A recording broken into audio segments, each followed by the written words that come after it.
Caesars. Well, ever since the introduction of Marcus Freeman in December, expectations soared around Notre Dame football, but what a difference a week makes. Optimism after a tough loss to Ohio State turned to shock after Marshall knocked the Irish out of the top 25. Now 3 straight losses date back to the Fiesta Bowl. All the questions aimed toward a first-time head coach, and they need to be answered starting today with undefeated California. Jack Collinsworth with longtime Cowboys head coach Jason Garrett. Coach, as you know, the praise, the criticism, it's magnified at a place like Notre Dame. What does Marcus Freeman need to do right now? To me, Marcus Freeman's #1 job is to be the leader and be the lighthouse for this entire Notre Dame program. And the approach this week, to me, is twofold. In the beginning of the week, you got to get this team to come back. A lot of positive energy. You provide some perspective. You give them some solutions. You take the pressure off of them. You get everybody to put those noise-canceling headphones on and get back to work. But by week's end, you flip it around. You start to share some of the noise. Hey, guys, this is what they're saying about us. He can't coach. You guys can't play. You guys are bums. The season's over. And you challenge the football team. You see how they respond. Are you going to sit there and wait and prove the naysayers right? Or are you going to stand up, come together, and fight and prove them wrong? We got 60 minutes today against Cal. See how they respond. So let's take that on the field. Lose your starting quarterback, Tyler Buckner, has surgery on his left shoulder, so Drew Pine gets his moment. What has to be different for the Notre Dame offense to work? Yeah, Drew Pine has not played a lot of football for Notre Dame. But this guy has natural leadership skills. He's got a lot of moxie to his game, and this team clearly believes in him. He's more of a drop-back passer than Tyler Buckner is. Look for offensive coordinator Tommy Rees to make him feel comfortable early. They're going to use some tempo. They're going to throw it quick. They got to run the ball. Maybe most importantly, they have to cash in on some opportunities down the field. Too many missed ops last week against Marshall. In Cal, they are led by a veteran quarterback. Another veteran quarterback coming in here. Started on this field a season ago for Purdue. How have they built this 2-0 start with the Golden Bears? Jack Plummer is a smart, savvy vet playing quarterback for Cal. He's big, he's athletic, he's an accurate passer, and he's a perfect fit for Cal's offensive coordinator Bill Musgrave's West Coast offense. He's got a lot of young talent at the receiver position. They haven't played a lot, but these guys can play. Their running back, Jade Knott, he's a freshman. He's outstanding, both as a runner and as a receiver. The Irish defense better get ready. Have an outstanding runner and receiver down there with Catherine Tappan right now. Tapp is surrounded by Super Bowl rings on the U.S. Bank. Countdown to kickoff. Oh, you, Tapp. That's right. Jack, it's star defensive end for Notre Dame and 2-time Super Bowl champion Justin Tuck and Shane Vereen. Standout at Cal, won the Super Bowl with the New England Patriots. Both are joining me here for an incredible atmosphere once again. But Justin, your first trip back to Notre Dame Stadium since before the pandemic. What is the state of Notre Dame football as we see it today? Listen, it is what it is. I agree 100% with Coach. They're 0-2. The game against Ohio State, everybody gave us a pass on that one. But Marshall, we had a letdown. We're coming home. The crowd is electric. Our signal caller got hurt. Now you got Mr. Pine in the pit. What is Tommy Rees going to do to get him comfortable and get him off to a great start? I think that's the key of the game today. But I expect us to right the ship today. And Shane, you've been a part of the broadcast team for the last 2 weeks. This 2-0 start for Cal. Yeah. What makes you most excited for your alma mater? This is an amazing atmosphere. This is the mecca of college football. If you can't get up for a game like this, then you don't belong on a football field. So much young talent on Cal, but we got to see them reach that potential. That's what I'm looking for today. You were saying when we were off camera, just one more quarter. I just want one more quarter to play on this field. I got a year eligibility left. There you go. Jack, back up to you. Tapp, fellas, thank you very much. And Marcus Freeman still searching for his first win. Notre Dame, they have broken out the green jerseys, Coach. It's a sea of green in here. It sure is. What an atmosphere. And this was something Coach Freeman aimed to do in the offseason. He talked about this, wanted to return to these green uniforms. And they need them right now.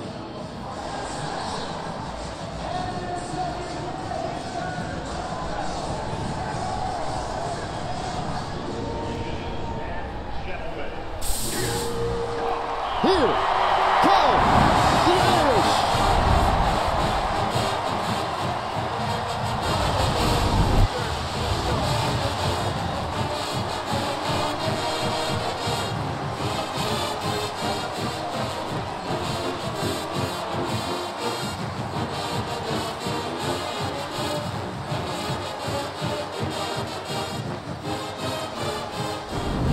just the 5th meeting ever and the first time since 1967. The Golden Bears make the cross-country trip to Notre Dame Stadium. Cal in Notre Dame. Kickoff when we come back. This has been the U.S. Bank Countdown to Kickoff.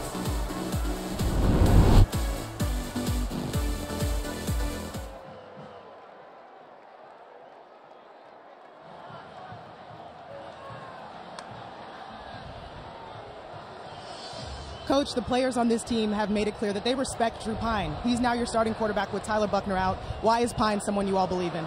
Well, I think what you respect about him, no matter if he was a starter or the backup, he always prepared the way to the standard that we set. And that shows a lot of respect for somebody that's going to prepare as a starter, no matter if he's a starter or not. And so I'm excited for him to get this opportunity.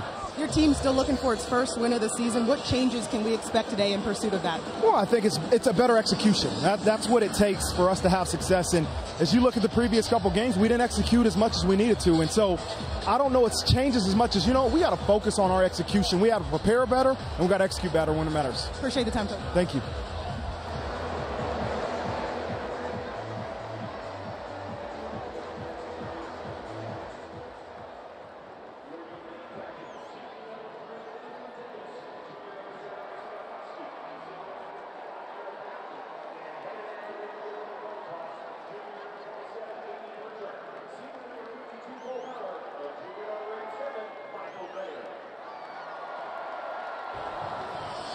Coach, the players on this team have made it clear that they respect Drew Pine. He's now your starting quarterback.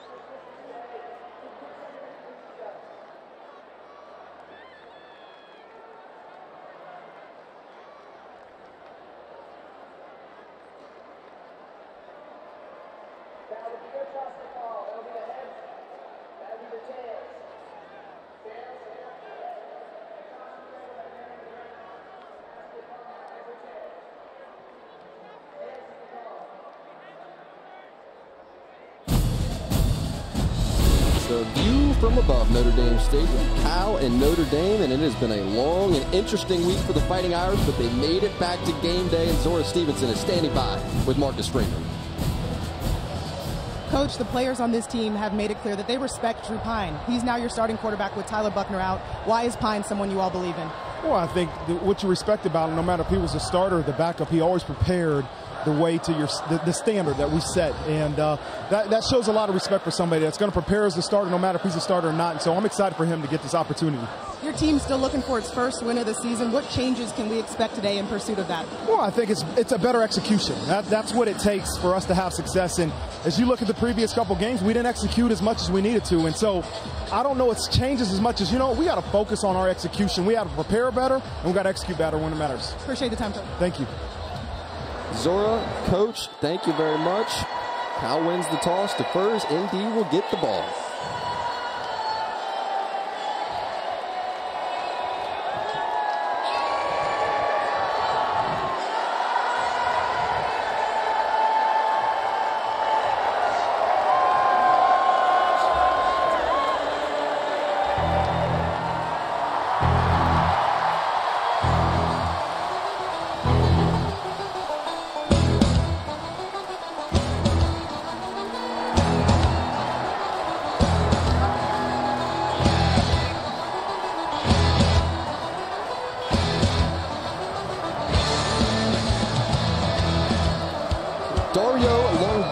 Send it deep. Chris Tyree and Lorenzo Styles back there as the football falls off the tee for the opening kickoff.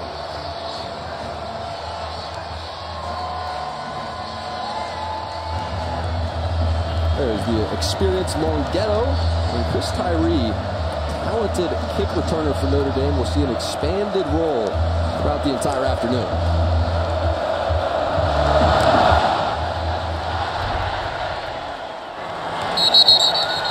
Touchback, Irish will start from the 25-yard line. So let's meet Drew Pine. Been thinking about this moment for a long time. Irish fans remember him, the Wisconsin game, Cincinnati game from a season ago. Came in, looked pretty good in both of those outings. Coach Garrett, you lived this life as a backup. What's running through his mind right about now? I think as much as anything else, you're trying to take deep breaths and control yourself. He loves Notre Dame. He loves playing quarterback here. I think the biggest thing for the Notre Dame faithful, you want Drew Pine just to relax and go play and have some fun playing ball. Both Coach Freeman and Coach Reese said that Chris Tyree would be a key of this game plan. Swing it out to the pass game to start, and Lorenzo Styles, unable to hang on.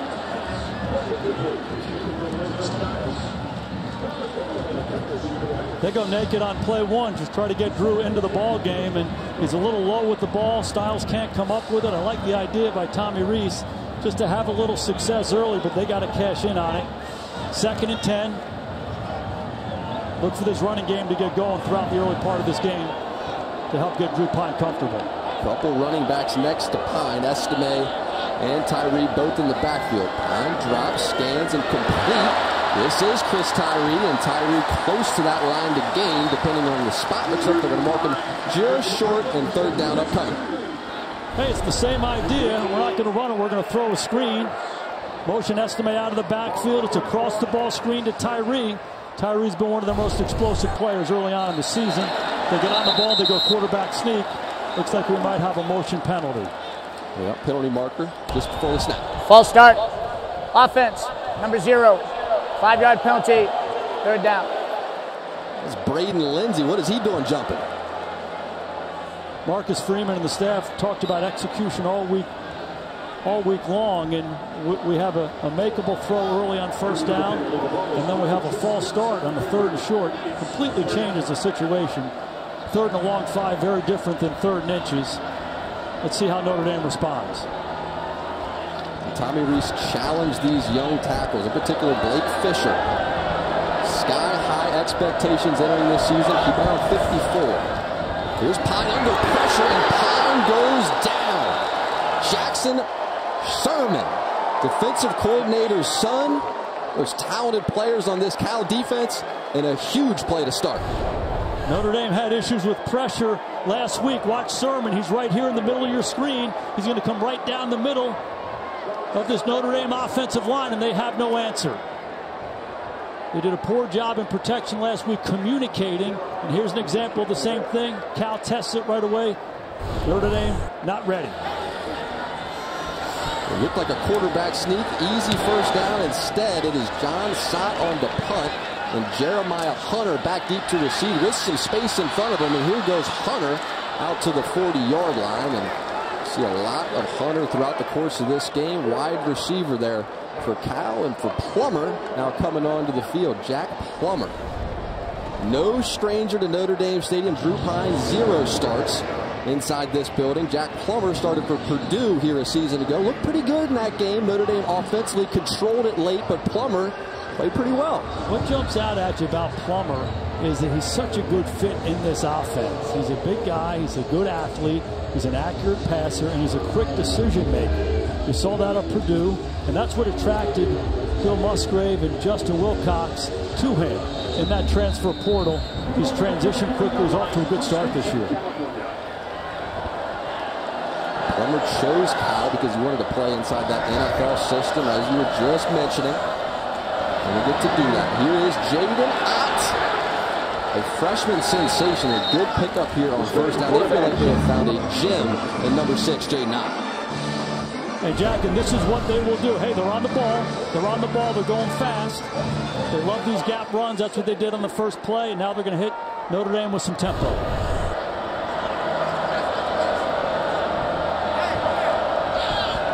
On 2nd and 2, back to the ground game, and this time it's stuck. Ademilola, Jason Ademilola, there to meet him. Now Notre Dame gets their chance to get off the field on 3rd down. Kind of a similar scenario. You're in 2nd and short, you run it, you lose yards, and now it becomes that sticky 3rd and 3. These aren't easy calls for the offensive coordinator. I anticipate Notre Dame playing some man-to-man cover and trying to guard these guys. There's a free guy down here. And that free guy is Jaden Ott, who's split out wide. Here's Plummer looking towards Ott, down the sideline, and just threw it over his head. You see the frustration on the part of Plummer. He thought he had it.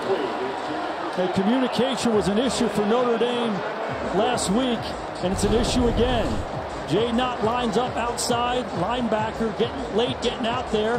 When a linebacker's on a back outside, the quarterback knows it's man-to-man. Plummer had him. It was a touchdown. A little too long. Al Golden, the defensive coordinator of Notre Dame, talked about the challenge it would be for this linebacker core trying to keep up with Ott. They love to run him on those wheel routes down the sideline, split him out that time, and here's Sheehan on to punt inside the 10. Good backspin on it, now picked up by Brandon Joseph. Won't get very far, just to the 6-yard line, and that is where the Irish will take over for their second drive. 0-0 ball game.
Notre Dame football is brought to you by Little Caesars. Try our large classic, now with 33% more pepperoni, and by Allstate, reminding you that football season is mayhem. Manti Te'o, his daughter Hiromi, being honored pregame. This was an emotional moment.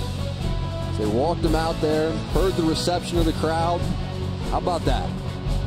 Hey, Jack, it was an emotional moment. Emotional for him and emotional for everybody, including us up here in the booth. I mean, one of Notre Dame's all-time greats. An incredible story since he graduated. To have him back and receive that reception, something else. And Salerno in motion, now back the other way.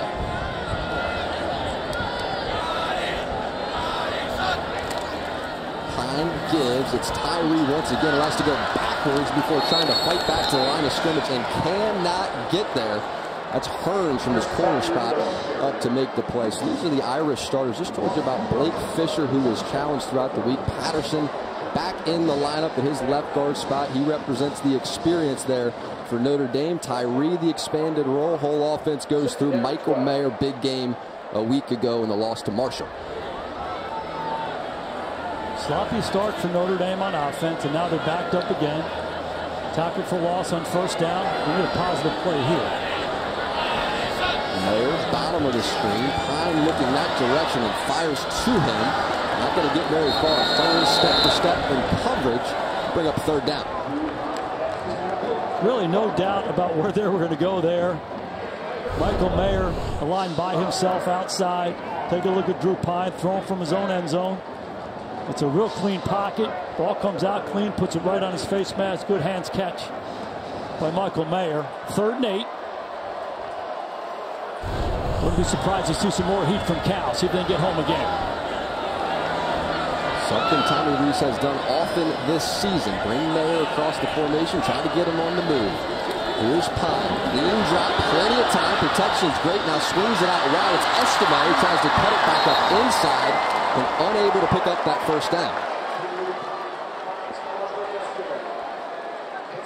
2 plays in a row. A nice clean pocket for Drew Pine. Good example of Pine working through his progression. He finds Estime. Cal emphasizes tackling, sprinting to the football. They rally around and make the play, hold the Irish short. Another punt here for John Sott. Jeremiah Hunter back deep to receive.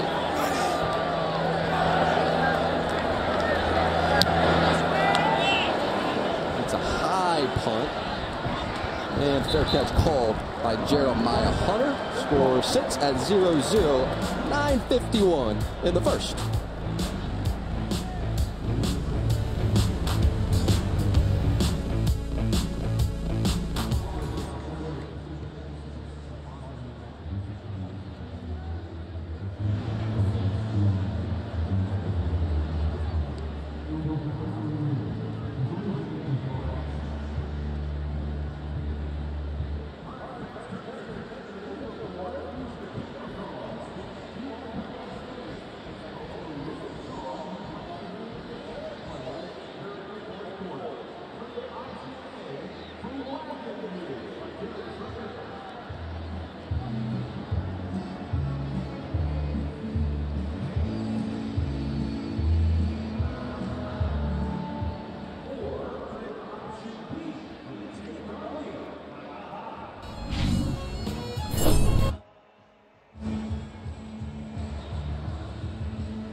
Toast to Notre Dame football by raising a pint of Guinness, a proud partner and official beer of Fighting Irish alumni and fans. Please drink responsibly. Well, offensive coordinator Tommy Rees told us that he thought Drew Pine was the perfect personality. The way the team responds to him for this type of moment, it has not been that start offensively for the Irish, and now back onto the field comes Jack Plummer. Coach Wilcox felt like this is the most talented, most gifted group of wide receivers that he has had. And this time, it's about Cam Hart's defense on Sturdivant. These are the Cal starters. Look at Matthew Cindric in the middle. He's the captain, Campbell Trophy nominee for academics. They call him brilliant at the center position. There's those group of wide receivers, and Jaden Ott is the superstar freshman wearing number 6. How about Lovell's eyes, the right guard? That was incredible. That'd be a little crazy to play offensive line, Jack. Nothing wrong with that. 2nd and 10 now for Plummer. Plummer gives. Here goes Ott with the gas pedal across the 45-yard line. Bring up a 3rd and mid-range for the Golden Bears. Jack, you've heard me reference gap. Gap runs are pullers, and that's a big part of what Cal's going to do offensively. They're going to pull people. It's not going to be that zone blocking scheme as much as it is. Take the smaller, more athletic offensive line and get them moving. Pull track. It's like the old San Francisco 49ers under Bill Walsh. That's what Bill Musgrave, their offensive coordinator, has brought here to Cal. To the other side of Plummer. Plummer stands and fires. That throw is high. He's looking for Jeremiah Hunter and missed it. We've referenced this West Coast offense a lot, Jack. We see the gap run, and now we come back and see the slant. That's the signature play here in this offense. and Plummer had him. Receiver wins. Plummer, who's a really accurate passer, is high with the throw, and they don't convert. You can tell they like their matchups outside. They're trying to attack Notre Dame in man-to-man coverage.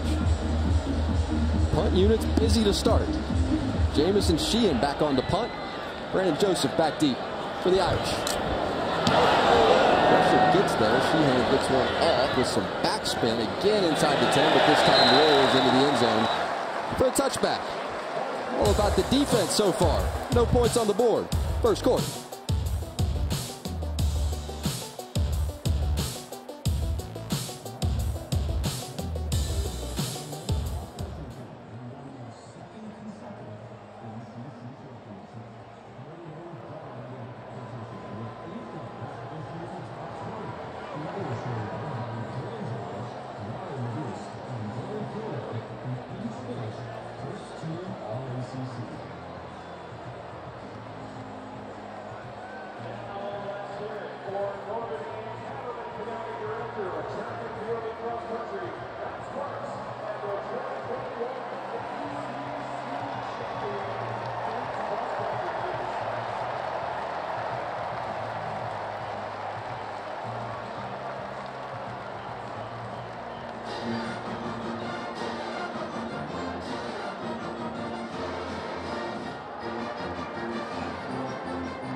Pine still trying to find his rhythm. Remember his last start, New Canaan High School in Connecticut. Maybe a few thousand people in the stands for a young man that grew up a Notre Dame fan, wears number 10 as a tribute to Brady Quinn. Grew up watching the movie Rudy. There he is right there. He said, chunky cheeks I had, and all I cared about was the Fighting Irish. The two happiest guys to see that punt roll into the end zone with Drew Pine and Tommy Reese. No question. Room to work here. The tailbacks in the game. Pine rolls to his right. He wants Mayer and just skipped it to him. This is the play that started the game. Tommy's just trying to give Drew a chance to get out of the move, throw to your first option, and he's pulled a couple of these throws on the run. He just got to relax and get himself into the ball game, take a breath, and have some fun playing football. Big thing he can't do here is make a big error.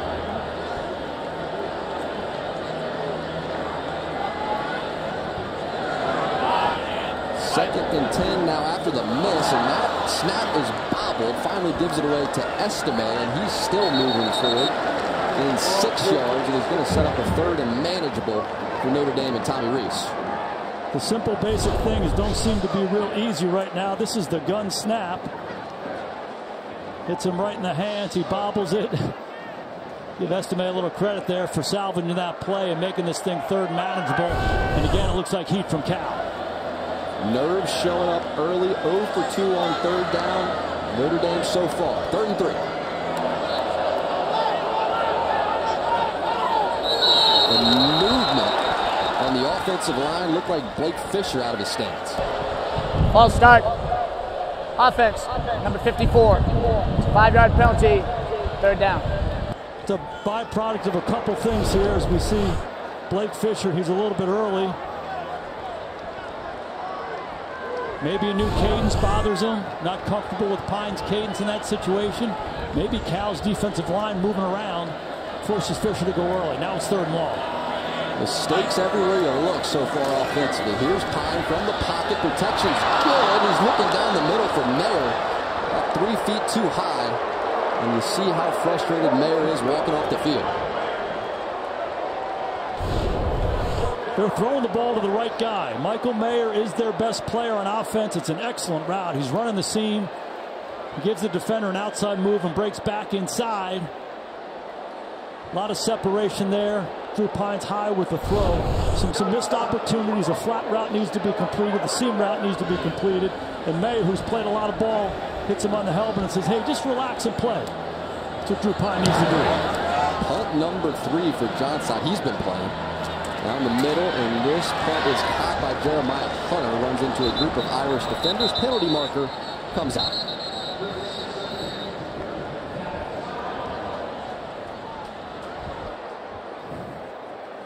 I can only imagine how that phone call is going right now. During the kick, holding receiving team number 29. A 10-yard penalty reinforced from the end of the kick. Be 1st down for Cal. Timeout. Well, Michael Mayer, one of Drew Pine's best friends away from the field, trying to calm him down early.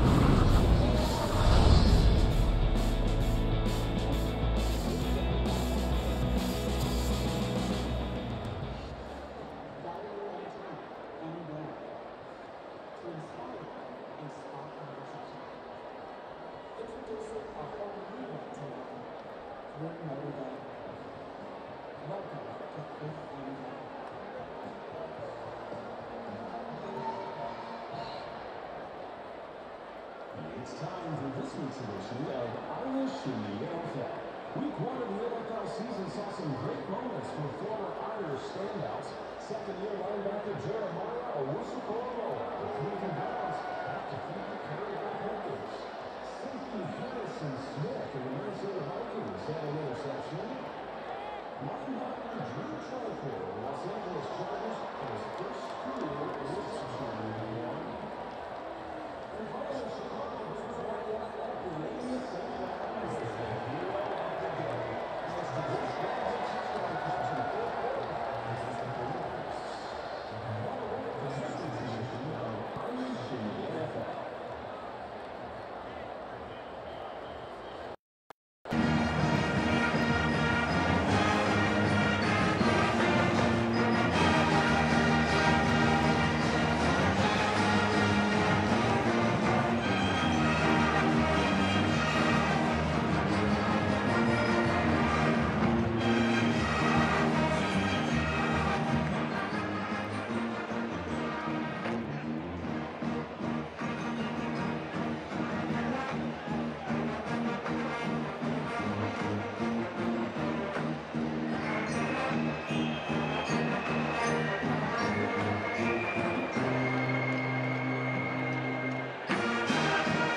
backdoor, that right tackle spot. They've been given a little extra help that direction.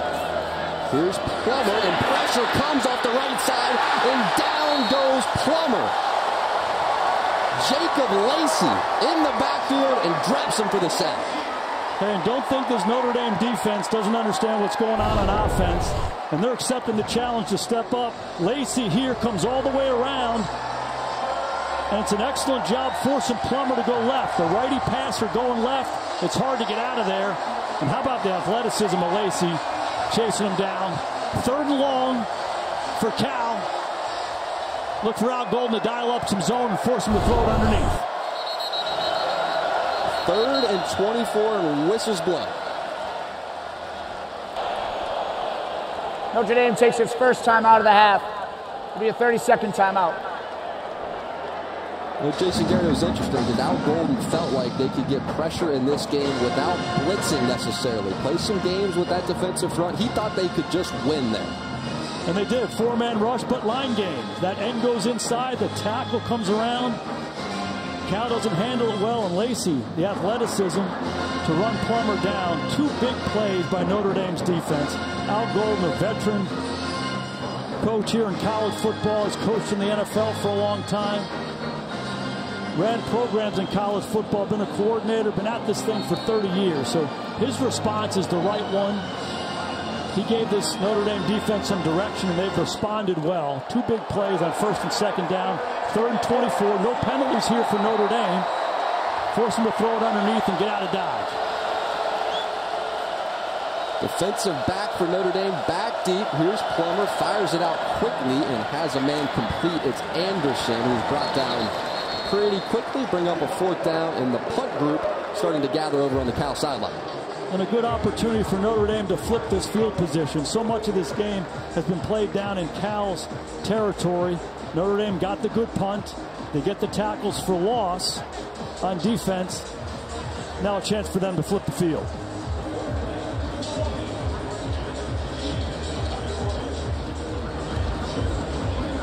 Five 3-and-outs to start the game. Make that 6 3-and-outs to start the game. Sheehan back on to punt. And then Brandon Joseph once again back deep to receive. See that Australian rules style there. Here's Joseph. It's 1-man miss, and out to the 25-yard line goes the transfer from Northwestern. So if you are Drew Pine, how do you settle yourself into this game? He's used to coming off the bench. They call him in mid-game, come give us a spark, whole different deal, and you have a whole week to think about it here for the quarterback. You've heard me use this word 20 times already. You just got to relax. Yeah. Smile, laugh, have a little fun, execute your job, be 1/11th of the offense. The score is 0-0. 3 3-and-outs for each of the offenses. The game is right here. He just needs to relax, do his job, and play football. Heavy looking formation. 2 tight ends, Bauman and Mayer, both at the bottom of the screen. Here's Pine, scanning, protection, all kinds of time for Pine, taking his time, now rolls right and fires the football out of bounds. The offensive line has really responded. The protection's been outstanding up to this point. Cal played some zone. Didn't have a lot of targets. 3-man rush. He's got plenty of time in the pocket. Not a lot of answers downfield. Turns out to be a good throwaway. 2nd and 10.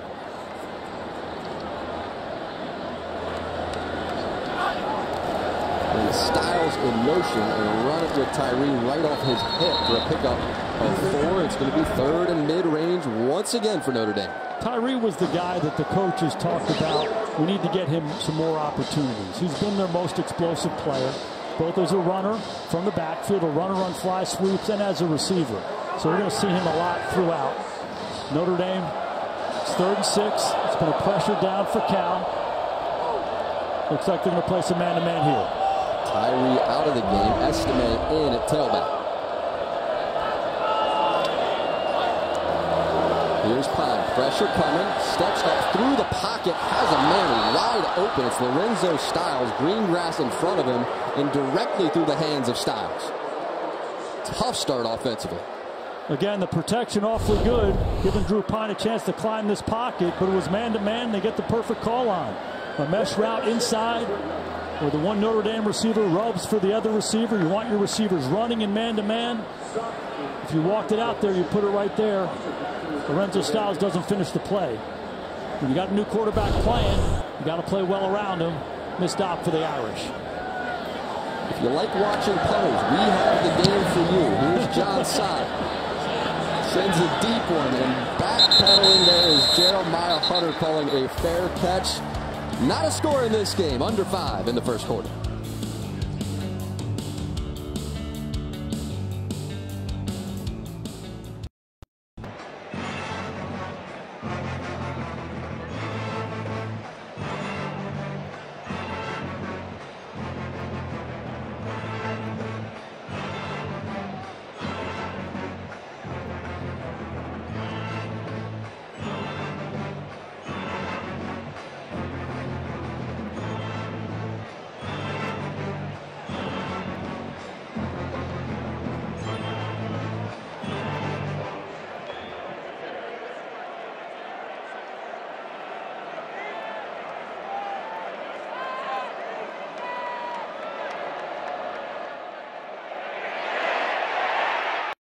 Plummer on the roll, quick to the line and snapped it. They'll let him have that play. Both offenses struggling mightily here early on. And really what you're trying to do is you're just simply looking for positive plays as much as anything else. Look for Bill Musgrave to dial up a high percentage throw here to see if he can get this Cal Bear offense on track. 7 3-and-outs to start the game at this point. Empty look here for Plummer. Plummer, bottom of the screen. This is Jeremiah Hunter, has the grab, forced out of bounds. There's Clarence Lewis over there working in coverage. If you align receivers in a stack alignment, Jack, typically you're going to get some off coverage. That's what Musgrave does here. They just throw the quick out. We're just looking for some positive plays to get into a little rhythm. Now it's third manageable. You hear this crowd start to get into the game just a bit. Here's Plummer standing tall in the pocket, fires, has a man, and that pass is hot. It's J. Michael Sturdivant working the sideline, gets his body down in bounds. Hey, 3rd and 6. Al Golden dials up some pressure, comes right down the middle of the Cal deep offensive line. They settle in and get man coverage behind it. Plummer steps up and finds Sturdivant. Good conversion. And Bill Musgrave mentioned he may use some pace in this game. Tommy Rees hopeful to do that on the Irish offensive side of the ball. Hasn't had an opportunity to do so just yet. Finally a first down. Here's Ott, taking his time, under the teeth of that Notre Dame defense, and give him 2. One thing to keep an eye on is when Cal gets under center, meaning Plummer is taking the snap from the center. It's heavy run 75% of the time, and then play action pass. So don't think Notre Dame's not going to load up that front and defend the run. They've done a good job of that early on in this ball game.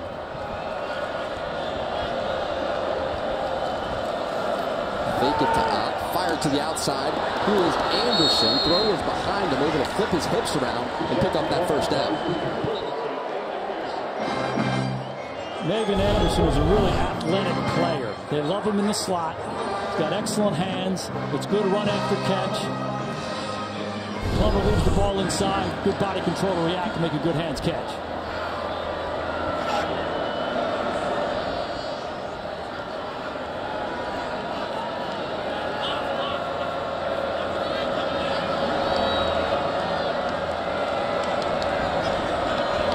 Here's Plummer.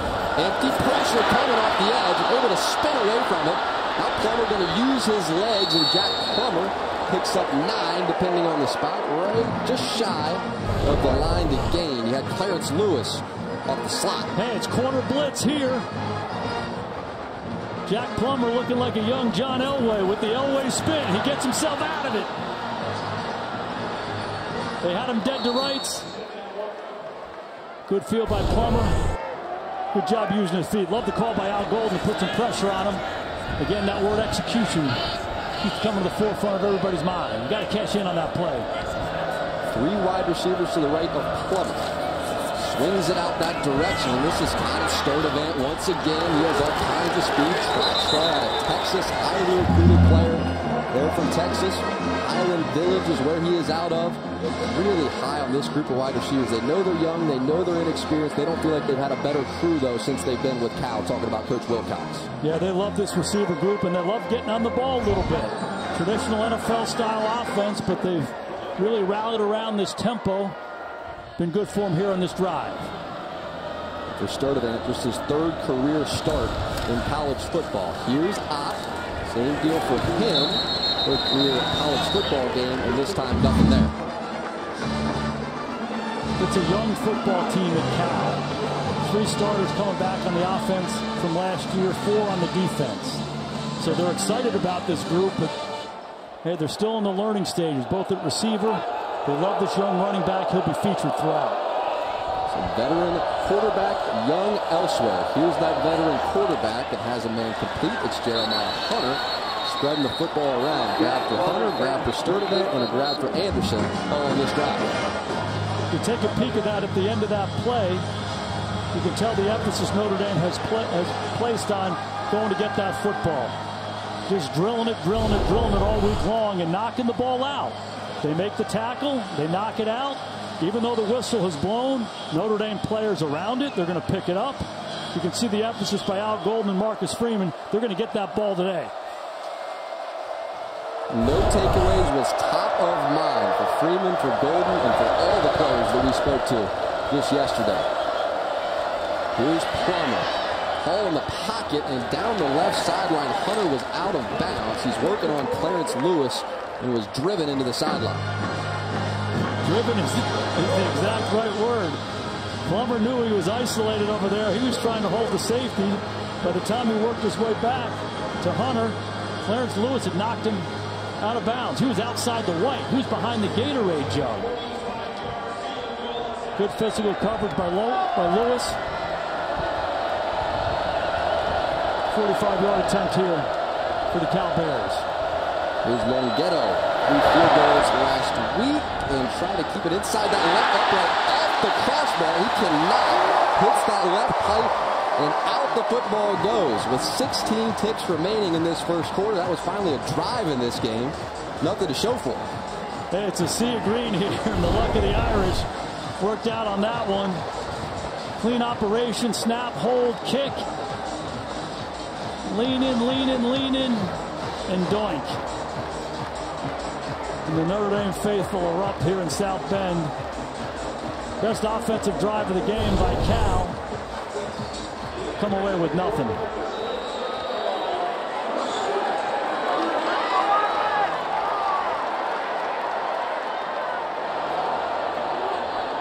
Bring Lindsey in motion. Runner out of Oregon, and Lindsey picks up 7. One of those drive starters you talk about so often as the first quarter starts to tick toward the close. Really like the call by offensive coordinator Tommy Rees. Pine not comfortable yet. That's the end of the first quarter. Let's help him do some easy things. Just flip the ball to Lindsey on the fly sweep. That's the end of the first quarter. Score 0-0. We'll be right back from these messages from your local stations. You're watching Notre Dame football presented by Little Caesars.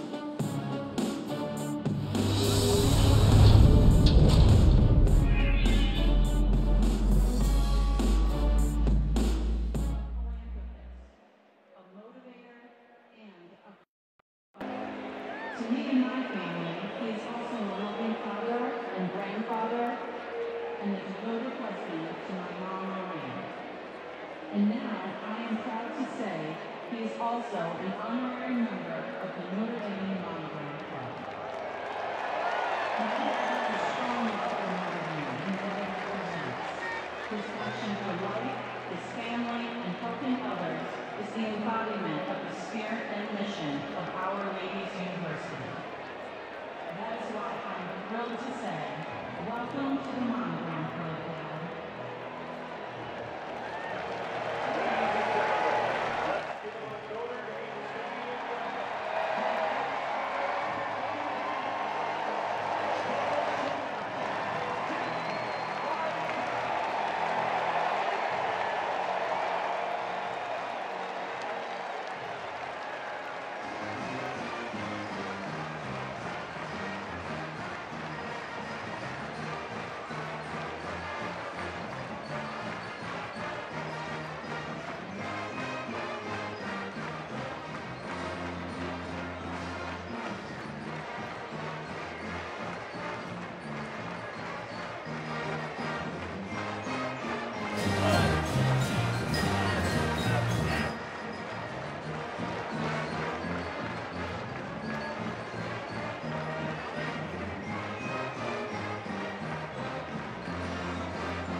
View from above and aerial coverage is brought to you by Geico.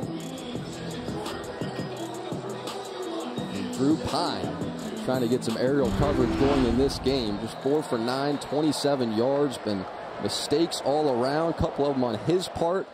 Dropped as well by Styles. And now he drops the snap before this play can even begin. Fighting just to get the football back. Cal believes they have it. Oladejo right there defensively. And they're scrapping for it on the bottom of the pile. Cal football.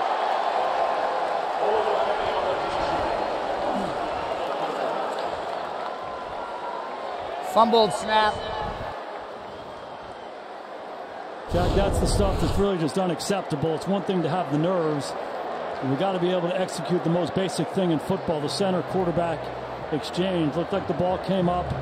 Sometimes hard to know what goes on in those situations, but it's inexcusable. A lot of situations for Drew Pine so far that you have to simply put on the behind field you. is a fumble recovered by the defense.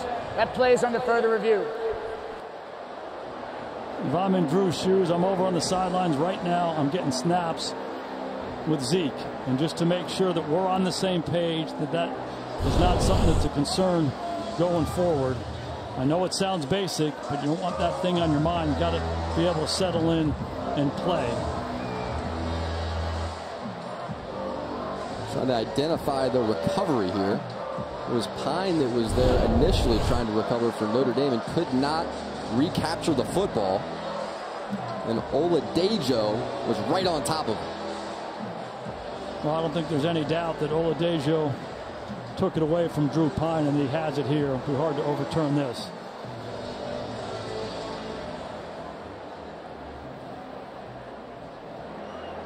We mentioned this earlier, and I have this image of across from St. Patrick's Cathedral in New York City. There's a big picture. There's a big statue of Atlas. He's got the world on his shoulders. And after further review, the ruling on the field is confirmed.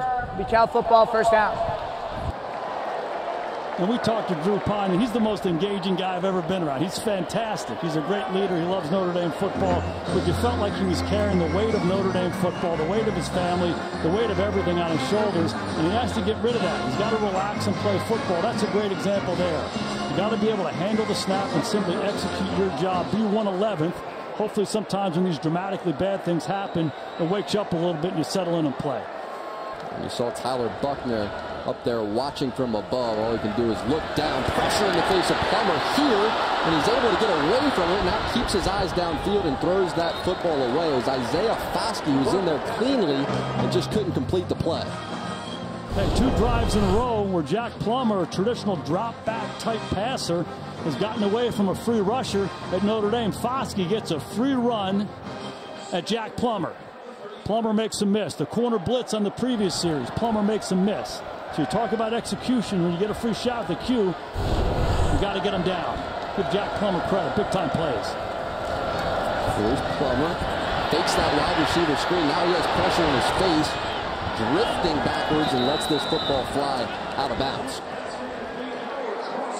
Another good decision by Plummer.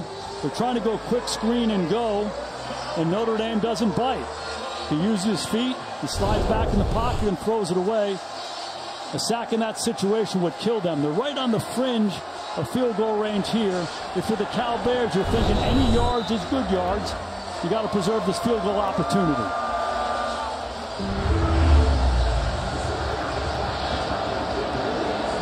And Cal just 1 for 5 on 3rd down so far. Here's Plummer. Takes his time and fires on the dive. His Sturdivant. Did he get his hands underneath the ref says yes. Plummer slow back to his feet. Took a big shot at the conclusion of that pass rush. Justin Wilcox and Bill Musgrave, they love J. Michael Sturdivant. Easy to see why. He's big, he's long, he's fast. Kid out of Highland Village, Texas. We'll talk about his catch radius. You see it right there. Back up on the football, rolling to the right, and that is caught for a touchdown by Sturdivant. Go right back to him. Penalty marker comes out on the celebration, but Sturdivant has 6 points first. Give Cal some credit right there. There's some question about whether or not Sturdivant caught the other one. Let's get on the ball and go fast. Let's not let this thing get overturned. They come back with naked and throw it to that same guy, J. Michael Sturdivant. Notre Dame drops the coverage. Result of the play is a touchdown. After the play, unsportsmanlike conduct, offense number 7. That 15-yard penalty to be assessed on the kickoff.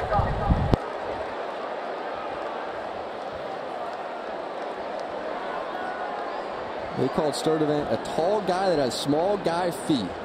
Great route runner, all kinds of speed. You think he hit that top gear, throws it into overdrive. It's an overdrive on that series.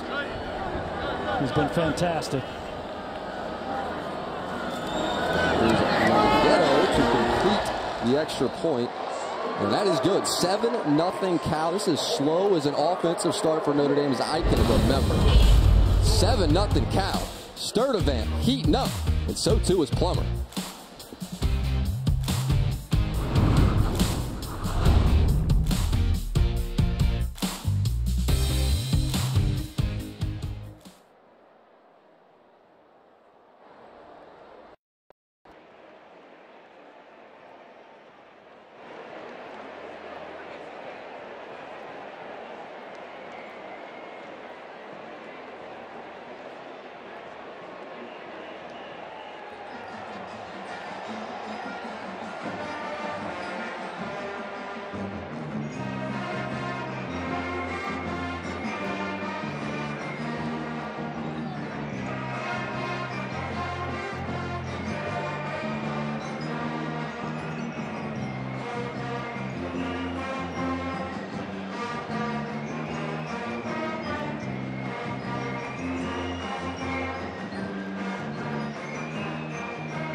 Trying to knock off the Irish for the first time in program history. Following the extra point, Longhetto send it deep. Chris Tyree and Lorenzo Stiles back deep to receive. And they will get an opportunity following that 15-yard penalty on the celebration.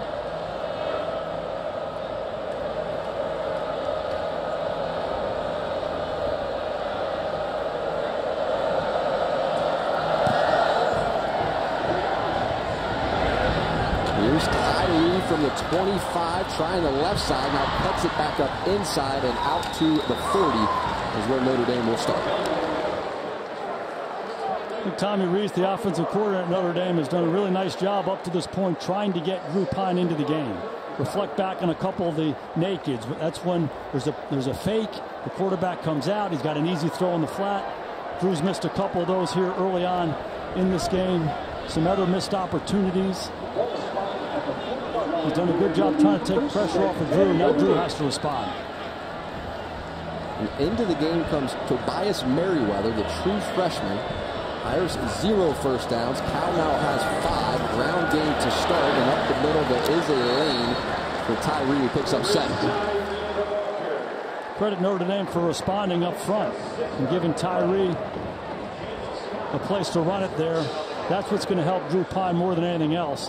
They can get this running game going, take a little heat off of him until he gets more comfortable playing. And we came up and watched a scrimmage in August, and Tobias Merriweather running with the twos with Pine as his quarterback, caught about 5 passes going down the field. They put him with the ones, and he beats Cam Hart on the first play for about 60. Now he gets his chance. Up the middle here, a first down run for Chris Tyree, who's starting to get moving forward. Hey, and the crowd goes wild. The first down for the Golden Domers. And again, credit this offensive line. And handed to Tyree. We talked about gap runs. They pull that backside guard, create good movement. The green shirts are moving the white shirts, and Tyree's doing the rest. Good start for Notre Dame. So, Coach Freeman, who showed some juice on that offense? He said Chris Tyree. We got to get 25 to football in this game. Again to Tyree, and this time he runs into the face of that Cal defense and give him 2. It's Ethan Saunders making the stop defensively.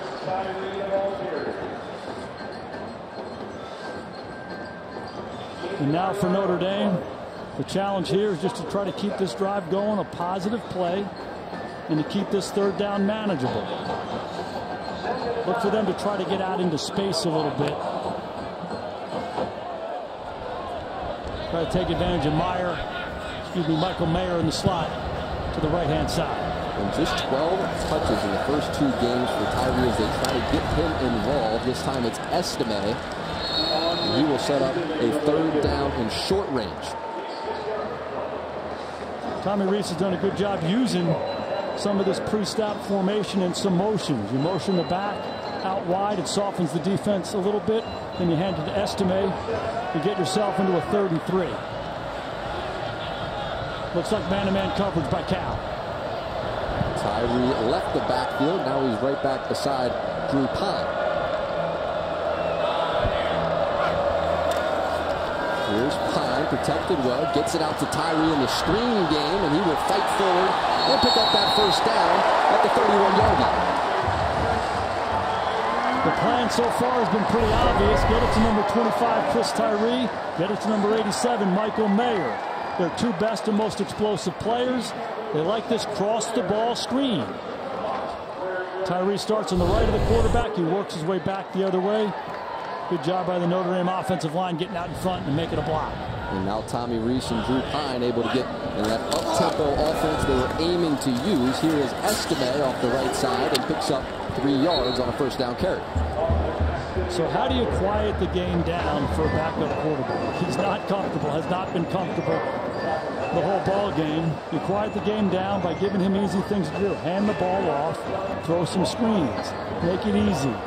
Play to your offensive line, play to your best skilled players. This is Notre Dame's best drive by far.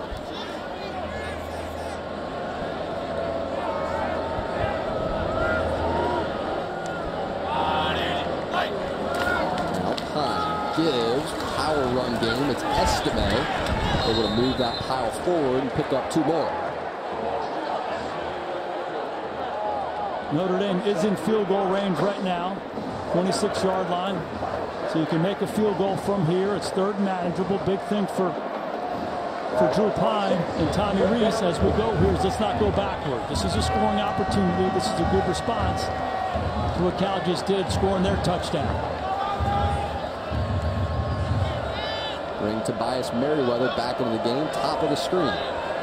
3rd down, ground game. Here's Pine. He's going to pull it himself, trying to work the edge.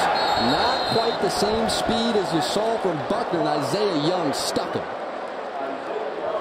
I think there's a little miscommunication there, Jack. You see Pine, he's kind of wanting motion to happen, and then that snap comes upon him. So we've seen that a little bit so far. We've seen a false start by Blake Fisher, and then we get an early snap on a critical down. Pine does a good job just not turning a bad play into a disastrous one. Now they have their field goal opportunity with Groupie. Comes Blake Groupie, Arkansas State transfer. Been good so far in the kicking game, and Groupie hangs it out to the left side from 45. No good. Penalty marker came out.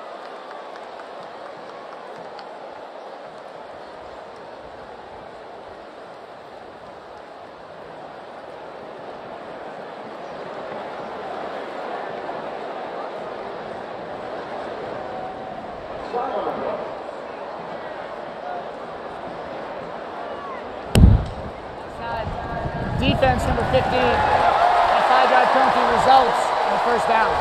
Wow. Talk about the luck of the Irish. It's their best drive. They missed the kick, and they get a huge break. Hard to tell if one of the Cal Bears is aligned offsides. Terry McCall, did you see anything? We're at a different angle. We're not down the line, Jason. But I don't see anybody offside on this play. Didn't look close to me either. Really doesn't. Send a volley cheer on high. Notre Dame gets another chance here. Coach Wilcox trying to figure out those answers as well. Here's Tyree again, and this Irish offense desperately needed a break, and they get one after Groupie had missed the kick wide to the left. They pick up 3 on first down. They sure do, and they go back to the formula. But they've had most success on this drive and just simply hand the ball off to Chris Tyree. Let's get the guys up front to come off the ball, hit this Cal defensive front in the mouth, and see if they can soften them a little bit. And again, you want to make yards, but the primary goal is to take pressure off your quarterback at this point. Marking down a little short, 2nd and 9. Tyree 10 touches so far. Here's Pine taking his time down the middle. Has a man. Chris Tyree, touchdown Notre Dame.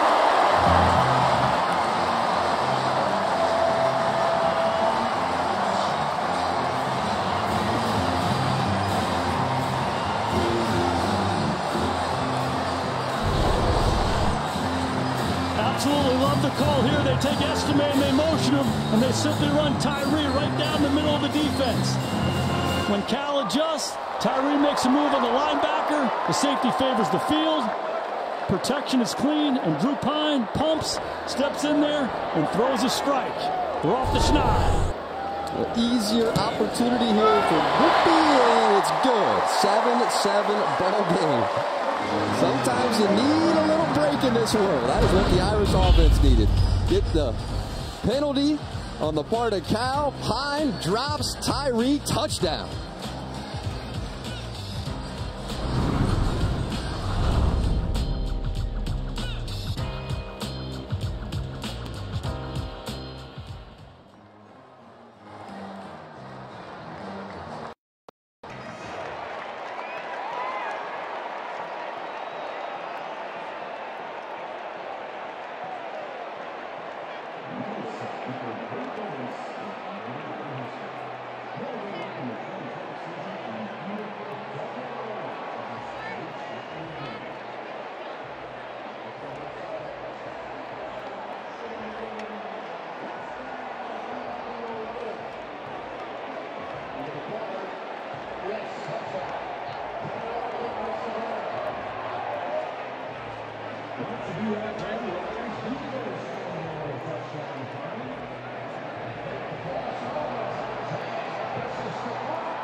We're still trying to figure out exactly the penalty that set up the Irish touchdown.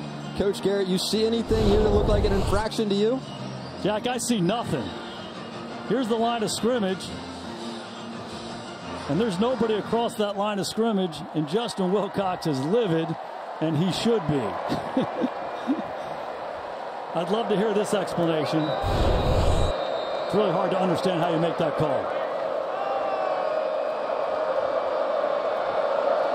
Now Yoka send it deep. This is Maven Anderson. Lets the football drift right over his head. Touchback out to the 25. The football will come. I'm not sure Wilcox is getting over that one anytime soon. In particular, it was a missed kick.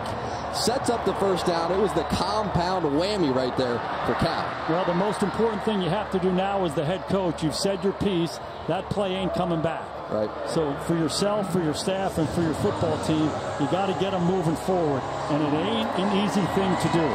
Sometimes you got to take a breath, take your headset off, have a little Gatorade, shake it off somehow and say, okay, here we go. It's a reset.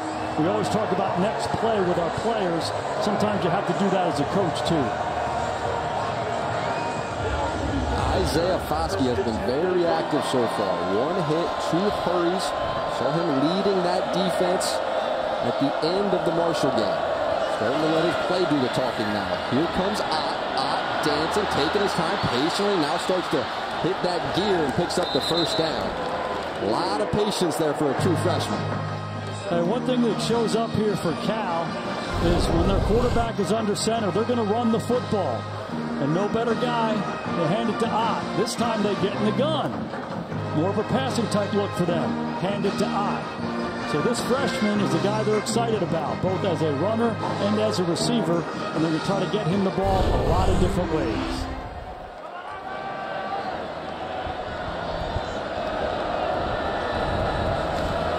Back to Ott. Tries that right side. Irish defense there to meet him. Penalty marker comes out. Tariq Bracey, playing a slot corner position, made the stop, and we'll check on this flag. Holding. Offense number 62. 10-yard penalty.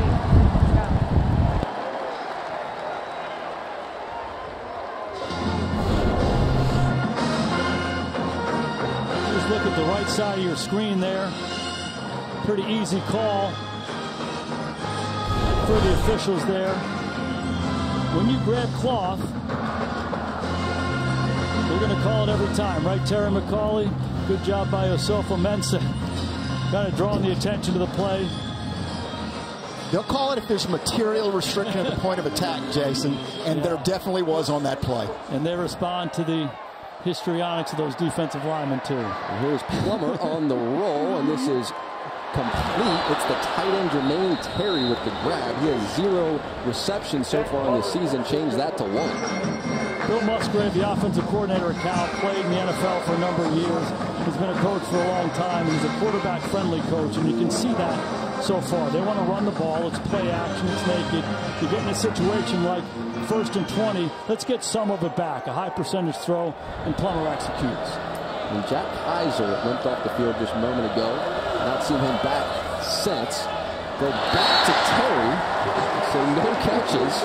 And they flip it to him twice. Good the first time, not so good the second. 3rd and long.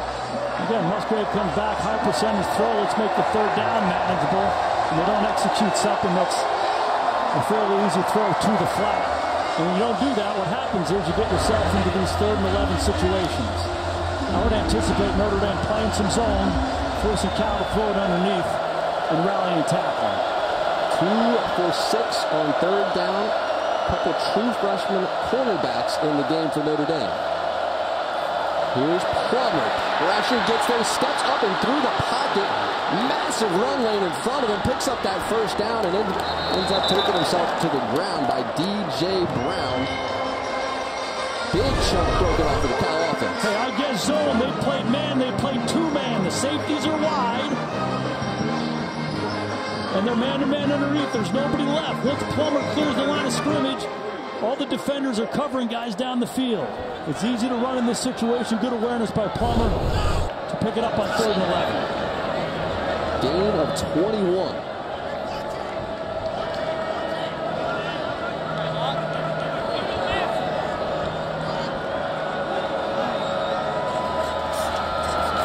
Plummer back to Ott. Tries the right side, nothing there. Give him 2. In that 3rd and 11 situation, if you play that coverage, 2-man, 2 deep safeties, man-to-man underneath, the quarterback does not have to be a great runner. He just needs to be aware of it and find a lane, and that's what happens. Very different than if you have your eyes on the quarterback in that situation where you can rally and tackle. A couple of receivers to either side of Plummer here on a 2nd and 8.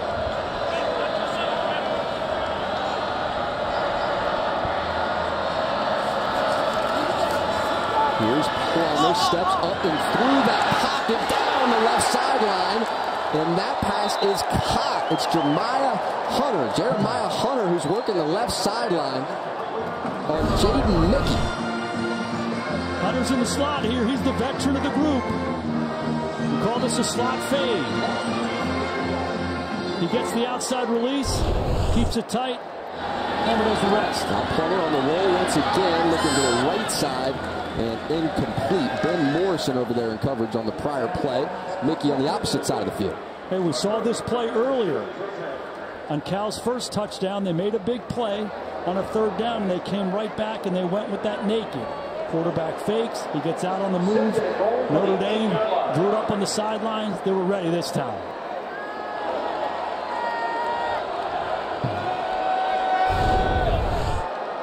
One more peek at the big catch by Hunter. Ball gets a little bit loose going down.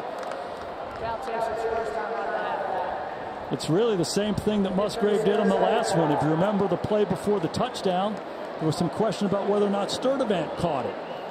This time they see it. The communication from above is, hey, let's get on the ball quickly before they can overturn it. They do it. They run the same play. They don't complete it, but they preserve the long gain and keep themselves down in there in the low red zone. It's good coaching by Cal. Pick up a 33.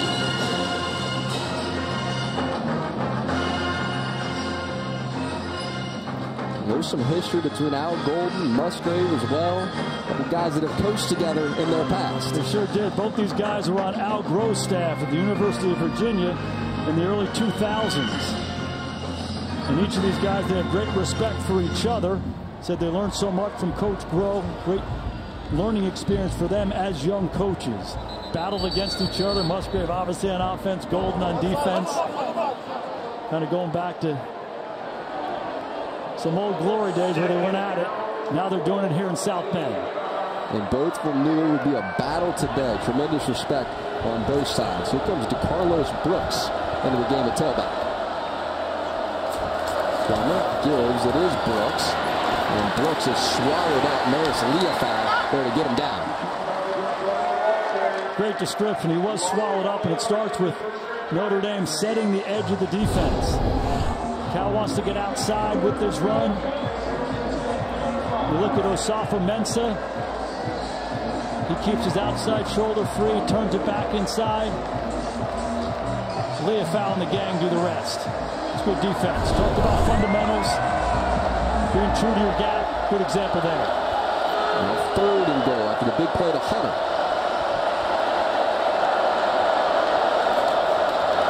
Out to the left side, has a man complete. It's Maven Anderson, but he is brought down immediately.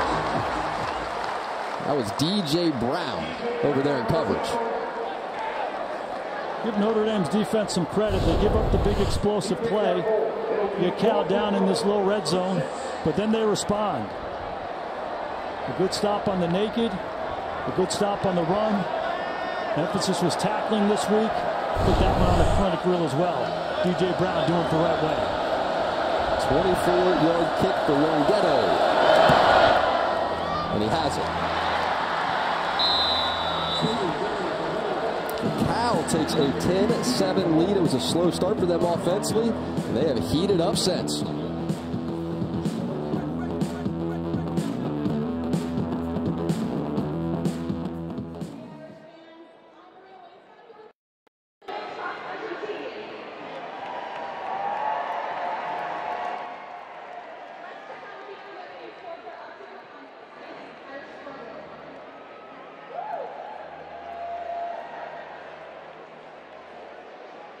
We started volleyball. The Irish Wisconsin, Michigan, and 36 on football. We're on a roll, winning 3 of their last 4 matches. Cross country hosted the 43rd National Catholic Invitational on Friday. Both the men and the women placed first overall. For the men, Carter Solomon claimed first place, finishing with a time of 3:4:35. Olivia Martinez led the women, claiming second with a time of 17:35. 6th ranked Notre Dame women's soccer defeated Ohio at Alumni Stadium last week by a score of 3-1. Men's soccer takes on Chicago State at Alumni Stadium on Wednesday at 7 p.m. The women's soccer team hosts Virginia at Alumni Stadium on Thursday at 7 p.m. In a tough ACC matchup, the Notre Dame men's soccer team battled hard and won against Virginia and Charlottesville last week. Freshman Vicky Broncos secured a 2-1 Irish victory with an incredible last-second goal.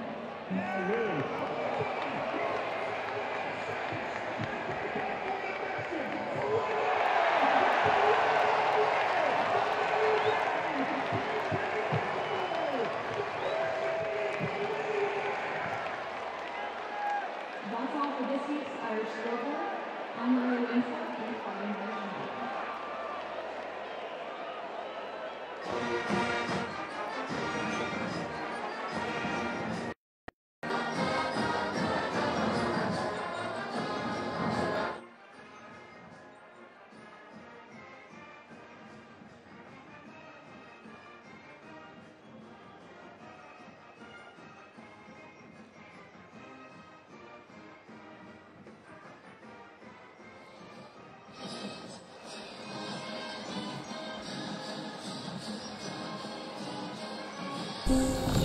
Change the past, one leap at a time. Don't miss the premiere of the new series Quantum Leap, Monday on NBC and streaming on Peacock. Hey, Drew Pine wants to change some of the past. And really, when you're thinking about it, you simply have to forget the past. They had their best drive on their last drive. Forget what happened early on in this ball game. I keep saying it, settle in and play. One play at a time, doing your job. We win 11 this offense. This is Tyree who steps underneath of the kick with some space in front of him, and now Tyree out to the 27-yard line. Plenty of emotions involved for the family of Drew Pine. You see his dad George, Helen as well as mom over on the left. All kinds of success in George's life, but a whole nother situation when you're watching your son. Oh, there's no doubt. And nobody's pulling harder for Drew Pine than they are. They're living every emotion with him. And I think as much as anything else, you just want him to be who he is. And hopefully that'll be good enough here for the Irish. We saw that first smile out of George on the touchdown to Tyree. Now Tyree ground game, and he picks up 6 working the left side of that offensive line. And this is the right formula for Notre Dame to be able to run the football like this. Credit the offensive line to come off the ball. Tyree taking some pressure off him. The Pine family feeling more and more relaxed as this game goes on. That will help. Pine complete. Lorenzo Styles had the drop earlier, and this time hangs on for the first down. Nothing like that feeling of when those chains move, when you're trying to find a groove on offense. Good catch by Styles. Trips out right, and Pine gives. This is Chris Tyree once again. Let's check in with Zora on the sideline. Well, guys, I've got some insight into Drew Pine's charisma and personality, as told by offensive coordinator Tommy Rees. This week, with just a couple plays left in practice, Pine pumped up the offensive linemen by saying, "Hey, guys, 2 good plays, and we're at the pizza place," referring to the go-to Thursday night dinner spot. Hey, you could rally me with food, too. How about you guys? Zora, thank you very much. And that was what Drew told us. His first friends that he had when he got to Notre Dame. It's the first week. He's looking around, doesn't know anybody, doesn't know how to have fun. The offensive line took him in. Now he's trying to return the favor. Here's Pine. Rolls out to the left. Protection was good from that offensive line. Do it himself. Crosses midfield. Another first down for Drew Pine. Hey, you know those guys he's hanging out with, eating pizza, guys who took him in, they're taking care of him today, too. The protection really has been outstanding. Give Harry Heastan, their offensive line coach at Notre Dame, a lot of credit. Not their best performance last week. They've stepped up today, both in the run game. Protection's been outstanding. Understand Buckner's not quite the same runner. Still has the ability to do that. Pick up 13 on the scramble. And Styles in motion. Give it to Tyree right there behind him. And get 2. And it's really the same idea. Try to splash a little water by having that fly sweep motion go across the backfield, then turn around and hand it to Tyree. So, again, it allows Drew Pine to settle into the ball game here, but look for Cal to start putting more and more people around this line of scrimmage and forcing Drew Pine to beat him. Coming down to the 2-minute mark in this first half. Pine fakes, now rolls right, gives himself up, and he'll lose a yard. That's Jackson Sermon, the linebacker, who got him on the ground. And this is what Cal does on defense. It's not an overly complicated defense as we look at Peter Sermon, their defensive coordinator. His son Jackson's one of the inside linebackers, and this is their DNA. This is their calling card. They're fast. A lot of white shirts to the ball. They tackle well. It's been on display so far in this first half. Just 1 for 6 on third down so far. Here's Pine, the whistle before they got the snap off. False start. Offense, number 55. 5-yard penalty, third down. Jarrett Patterson, the leader of that group, and third down mistakes have been happening all afternoon. Hey, for Tommy Reese right here, you got a third and extra long. You can't play much worse offensively than you have. It's still only 10-7. So Drew Pine has to manage this situation well here. You don't want something disastrous before the half. And another whistle. False start. Offense, number 52. 5-yard penalty, third down. And another penalty, this time the center, Zeke Correct. Sheesh. The pre-snap mechanics have not been clean. That's the third false start on Notre Dame. They had a fumble exchange. Those things obviously kill you. 3rd and 19. Tigers fire something into field goal range here. That group he can hit from 50. That was the word. 3rd and 19. Instead, go to the ground. It's Estime, and he tries the left side, cuts it back up inside to the 46. It's a good call by Tommy Reese. Those third and longs are hard to make. It was long to get into field goal range. Hand the ball off. Give your punt team a chance to go out there, punt it, see if you can trap the Cal Bears down there. Let your defense do the rest. If you go in to halftime down 3 to this Cal team, after having played the half that you've played, you actually feel pretty good. So they have to manage the end of this. And for Cal, it's an opportunity. Get into the 2-minute situation. See if they can get some points before the half. Cal content. They have those 2 timeouts. They're just going to let this clock wind all the way down, though. Offense had been rolling. And now another whistle before the snap.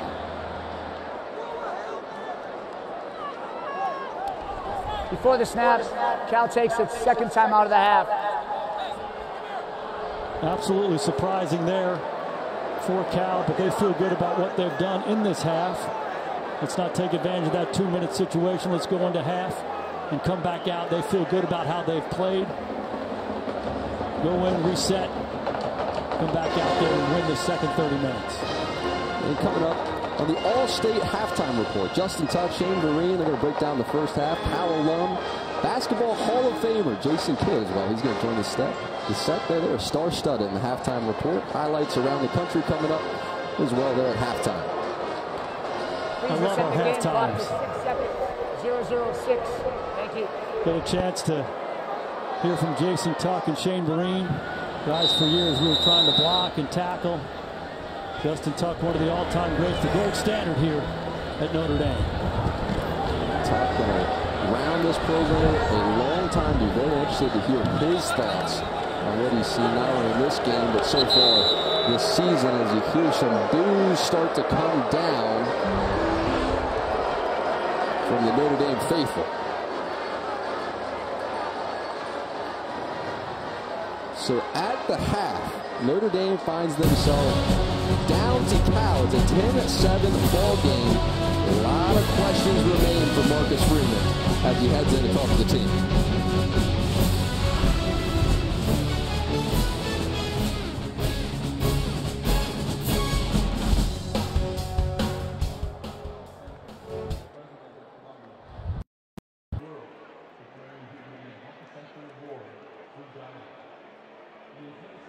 President Santos,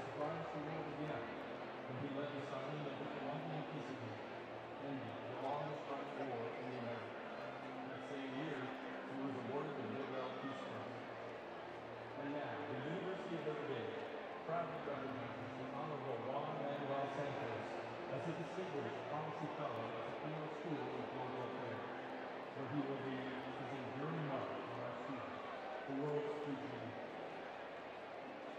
Ladies and gentlemen, please welcome Kino School of Global Affairs Dean Scott Appleby and the former President of Columbia and Nobel Peace Prize recipient, Juan Manuel Santos.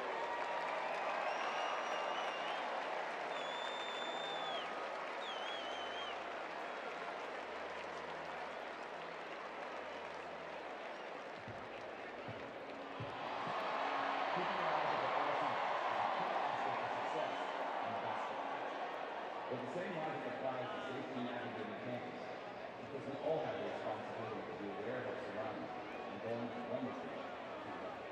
So whether you are a rider, driver, roller, breathe this strong. Always remember to keep your eyes up, Irish, before that necessary action.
Welcome to the All-State Halftime Report. Back here at Notre Dame Stadium, a great start for Cal. It is Jack Plummer to J. Michael Sturdivant. Notre Dame trailing Cal by 3 at the half as the Irish continue pursuit of their first win of the season. And we welcome you into the All-State Halftime Report with two-time Super Bowl champion and star defensive end here at Notre Dame, Justin Tuck, and Super Bowl champion Shane Vereen sporting his Cal football jacket today. I'm going to get both your guys' thoughts because things didn't start out great for either team. Justin, what did you see from Notre Dame in that first half? I think I saw a lot of nerves. I think especially in the quarterback position, Drew coming in, and, you know, this is new to him, right? I know he's a little bit, you know, older than, you know, he's a junior now, but like you just tell he wasn't settled in. You know, we did some things on offense to start running the ball late in that second quarter. I think he settled in a little bit. He hits Tyree for the touchdown, and hopefully he can take that momentum in the second half and start to come out here and get this offense rolling. Yeah, you said it. It's momentum. Yeah. In the first quarter, there was no momentum for either team, especially on the Cal side. Open receivers downfield. The first third down, Jaden Ott has 2 steps on the defender down the sideline. We can't connect. There's a third down with a slant that should have been caught but wasn't connected. And so it's just finding your footing, finding your rhythm, and I think Cal really got into their rhythm in the second quarter. All right, let's get back to the highlights. And the first half highlights are brought to you by Allstate. As we mentioned, a slow start really for both teams here. And you take it through the first quarter, and it was Jack Plummer trying to find something, and he gets a diving effort from J. Michael Sturdivant. Yeah, great effort. Sometimes when the quarterback's not putting it right on the money, receivers got to make it up.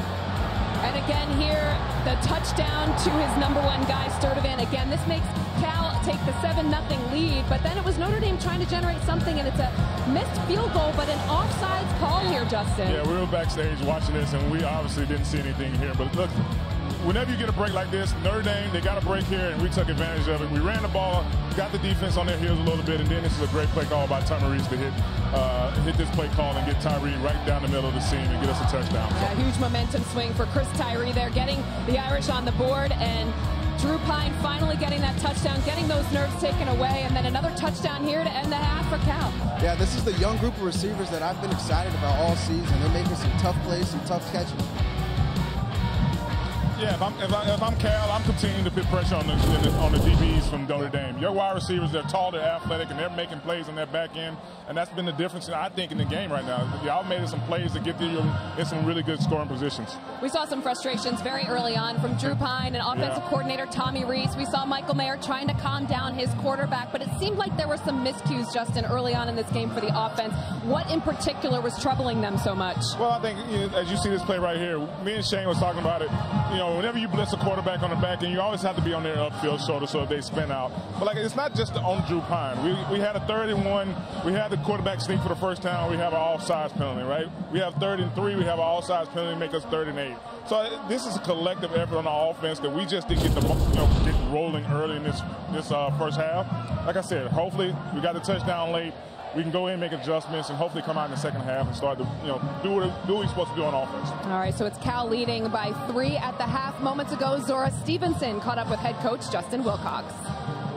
Coach, what's one line your team is going to hear from you in that locker room during halftime?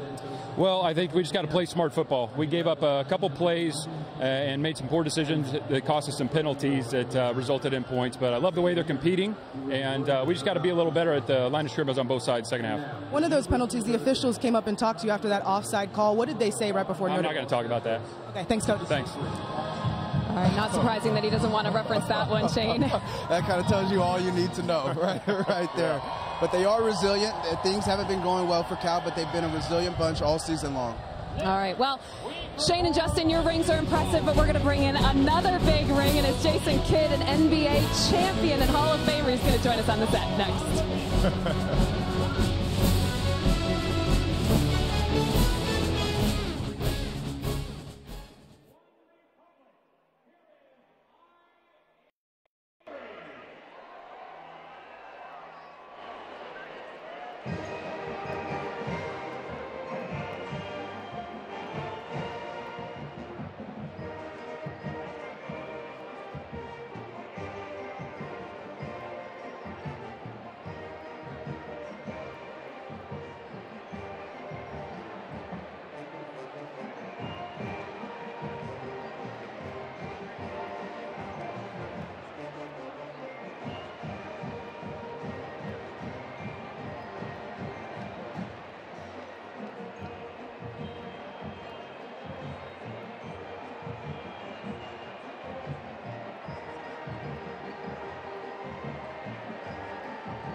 Welcome you back to the All-State Halftime Report. Some updates from around college football. Number 1, Georgia visiting South Carolina. In the third quarter, Brock Bowers had himself a day. Stetson Bennett finds him over the middle, a 78-yard touchdown, one of his 3 total TDs on the day. And it is Georgia rolling in this one, 48-7, the final. On to UConn versus number 4 Michigan, and it was the Blake Corum show in this one. Corum taking it in from 11 yards out this time in the fourth quarter. He rushed for a career-high 5 touchdowns. That's the first time in school history Michigan has scored 50 or more points in the first 3 games. And Oklahoma taking on Nebraska. Oklahoma down 7 early. Dylan Gabriel takes it himself. 61-yard touchdown run. That's going to tie things up at 7 and get this crowd moving. Second quarter, 11:35 to go, 1st and 10, and it's the tight end, Braden Willis, finding a wide open Marcus Major, 24 yards. part of a 35-0 Sooners run in the first half. Oklahoma 49 straight points after trailing 7-0. That is the final in that game. And we are happy to be joined by Jason Kidd, NBA Hall of Famer, current head coach of the Dallas Mavericks, and of course we know you're a proud Cal alum. How has your experience been here so far? It's been incredible. The Notre Dame people here have welcomed us, and the game has been incredible. So I have no complaints. I'm enjoying college basketball at its best. College football at its best. How often do you get a chance to watch the team closely and cheer them on? Not as much as I like, but anytime I have a Saturday afternoon, I have the opportunity to watch. And so to see the Cal Bears here playing Notre Dame has been a dream come true. Is this your first experience here at Notre Dame? This is my first experience here, and so far, so good. So when you're watching this team, what stands out to you? 10-7 right now, Cal leading at the half. Is there certain plays as a obviously I'm an NBA mind, but watching this game? Yeah, I think as a defensive coach, you see the first two possessions, we got stops, and I thought that set a tone for our team, and then being able to score first. I thought then everybody got to relax, and so it's 10-7.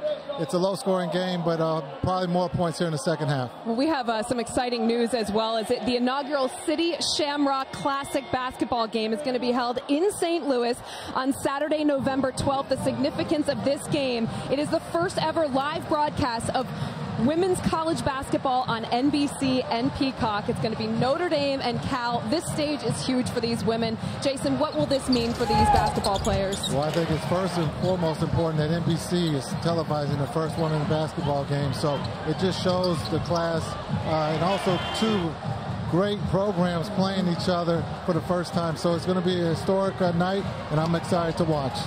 It's exciting, too, because Notre Dame head coach Niele Ivey and Cal's head coach Sharman Smith are both St. Louis natives, so that'll be an interesting experience for them. And I understand you have a connection to one of the players on the team at Cal as well, played in your AAU team. Yes, when we talk about Amaya, she's going to participate, and she's going to be a freshman. It's going to be exciting. She has the Jason Kidd Scholarship, but also we're trying to help the young ladies participate at a higher level, so I'm happy for Cal and being able to accept her. Well, certainly they appreciate your support as well. Jason, great having you here. Enjoy the second half. Enjoy the rest of your experience at Notre Dame Stadium. Thank you. Go Bears. All right. Go Bears is what all Bears fans are saying right now because they lead by 3 at the half. We'll get you back up to Jack and Jason right after the break. This has been the All-State Halftime Report.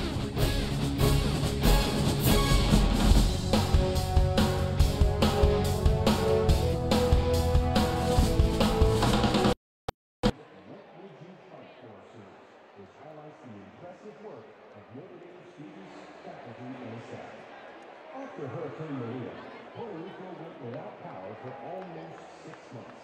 See how Notre Dame students and faculty are working to convert the island to renewable energy and offer Puerto Ricans a brighter future.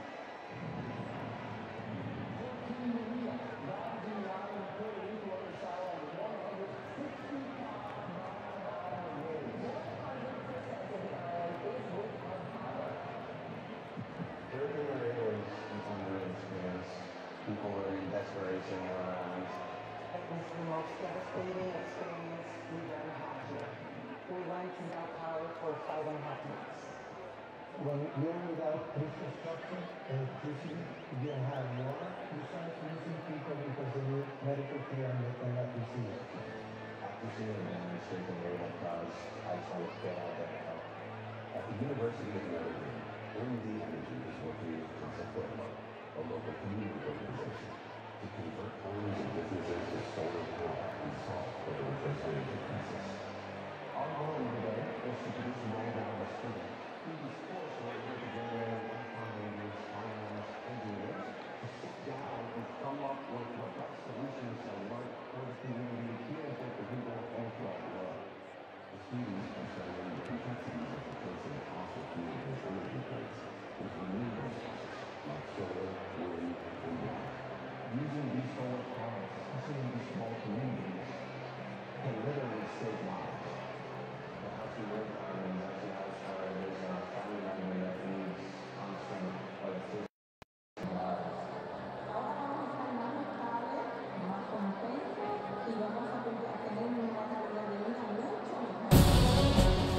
Welcome back.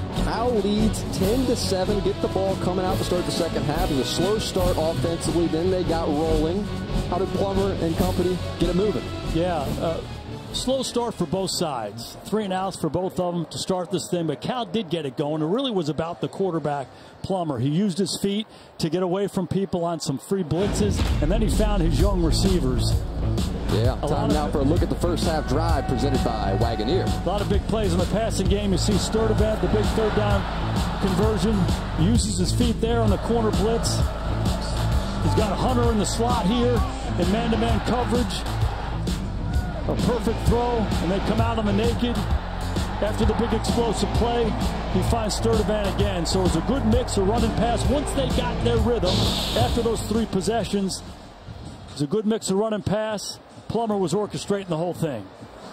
And this week, as Notre Dame once again asked the question, what would you fight for? We focus in on the university's energy program with Professor Yamil Colon, a Puerto Rican native, and Notre Dame students traveled south to help fight long-term energy solutions for a territory that's still impacted by one of the greatest natural disasters in its history.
This is what the first half numbers look like. Rush yards go to the Irish. From there, it's all Cal. Pass yards, total yards, time of possession very tight, and Cal with a 3-point lead. Not a lot of good stuff for Notre Dame's offense. They had their best drives towards the end of the half. Cal attacks a lot of different ways. They're getting the running game going. Plummer's been fantastic. Let's take a look at the quarterback comparison brought to you by Under Armour. 7 for 12 is Pine as the touchdown. Also fumbled that snap. And on the other side, Plummer's been pretty solid once he got it moving after those first couple of throws. Yeah, and for Pine, it was some missed opportunities. He came out on the move on some nakeds and some rollouts and missed some throws. He missed Mayer up the seam one more time, but he did settle in. The touchdown Tyree was a big play for them. And for Notre Dame, the biggest thing is, hey, we're still in this game. We didn't play well early, but we're hanging around. We're down 3 right now. Plummer's trying to keep this thing going. Again, he's awfully good orchestrating this West Coast offense. Seems awfully comfortable. And Plummer steps right back onto the field with the lead.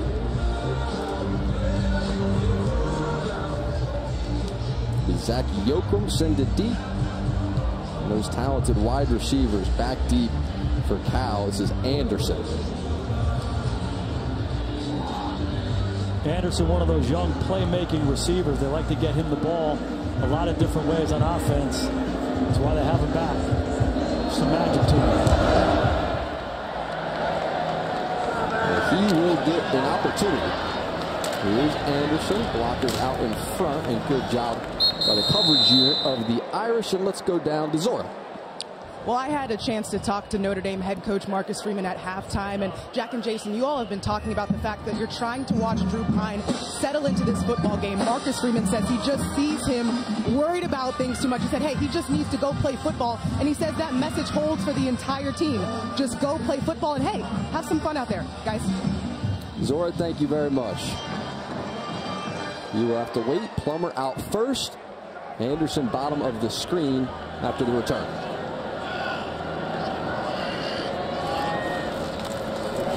Good here. It's Ott taking his time. Notre Dame defense gets him on the ground quickly after a pickup of just 2.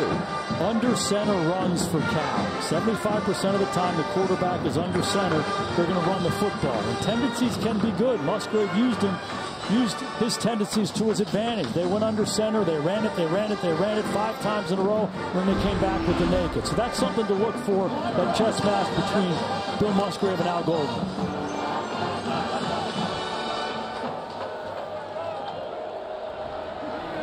And Ott was 4th in Pac-12 rushing coming into this game.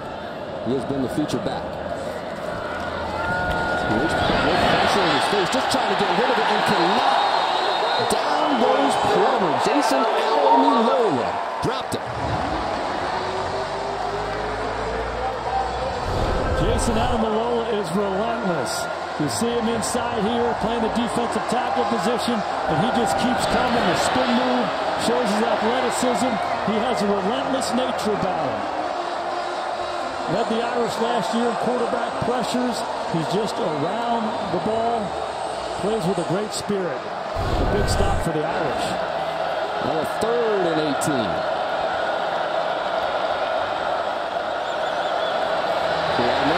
On the move again, has to fire that football. Isaiah Foskey, he was there right behind Ademilola on the last play. This time he gets there. Defensive line really stepping up here. Coming out, these first drives of the second half are critical. Here's Foskey.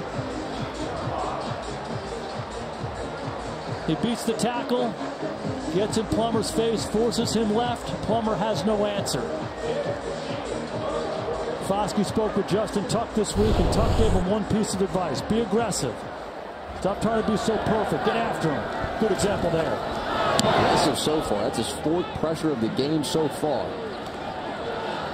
Punt caught by Joseph, and now Brandon Joseph makes one move and gets it out to the 39-yard line. So just heard Zora's thoughts talking to Coach Freeman on his quarterback. We'll see Drew Pine on the other side, down 3.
tomorrow night, the Bears head to Lambeau Field, take on Aaron Rodgers and the Packers. NFC North showdown. All get started football night in America, 7 Eastern on NBC and Peacock. There's A-Rod, great Cal alum, plenty of connections mixed in. Here's Pine on the roll, has a man complete. It's Braden Lindsey, and Lindsey is slung out of bounds. That was Colin Gamble in coverage. And they're going to be on the ball here. Tommy Rees doing a nice job. They got the running game going. In that second quarter, come right back on the first play of the second half. Use that and go naked. Get Drew Pine a completion. Yeah, that was the fewest pass yards for Notre Dame in the first half under Tommy Rees with 57. Trying to get the pass game going to start. Here's Pine scrambling out to his left. Has the first down and slides down. When you're Drew Pine, a guy who hasn't played a lot of football for Notre Dame, sometimes the plays you make with your feet kind of settle you into the ball game. It's like playing in the backyard when you were a kid. It's a good decision by him. He moves, uses his feet, makes a first down. Sometimes that gets you to relax a little bit and play.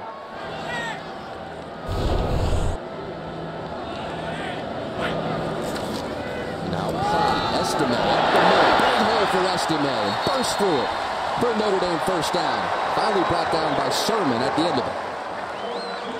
This Notre Dame offensive line has really stepped up, controlling the line of scrimmage the last quarter and a half, creating movement up front. The green shirts are moving the white shirts. Estime downhill. He's on a tempo look. Estime makes one man miss, and finally brought down. Picked up with just 2. That was Carlton who got him on the ground. Notre Dame struggled last week with Marshall's defensive line movement. There was pressure. The line was slanting. They didn't seem up to that. They worked hard on it this week. You're going to see some of that here from this Cal defensive line. Looks like they're executing much better.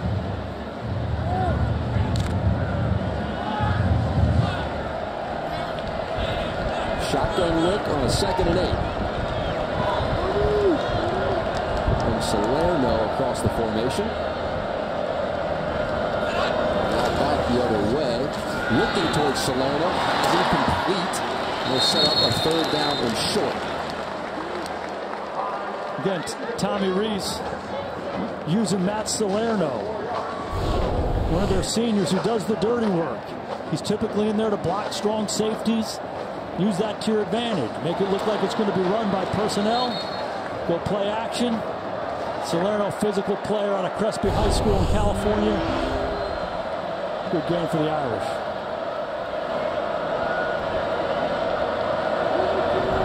So look towards the sideline before a 3rd down play.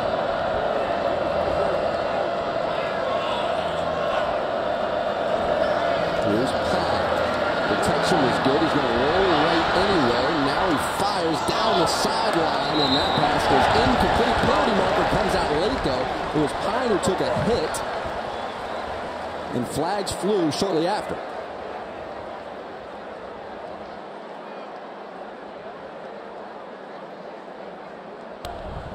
Personal foul, roughing the passer with targeting.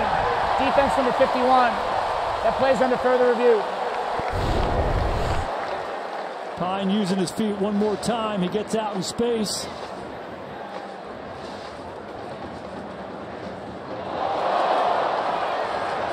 You can't hit him in the head or neck area.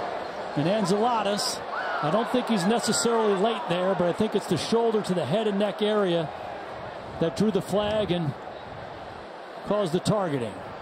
Okay, Terry, what'd you see on this play? Yeah, Jason, this is definitely targeting. He takes aim for the purposes of attacking. He leads with his shoulder and head, and he makes forcible contact to a defensive player's head and neck area. This is targeting. It should be confirmed by replay fairly quickly. Terry, thank you. Still taking a look, and that pass was incomplete, so another huge penalty there on a 3rd down. In this part of the field, Jack, we saw that earlier. The offsides on the field goal gave Notre Dame new life down here that they cashed in on, and now they have the same opportunity. The Cal Bears make a stop on defense. They get off the field on 3rd down. The penalty gives the Irish new life.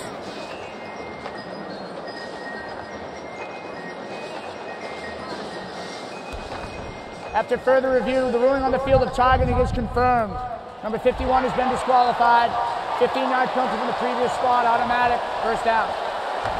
So that is it for Blake and Zalats.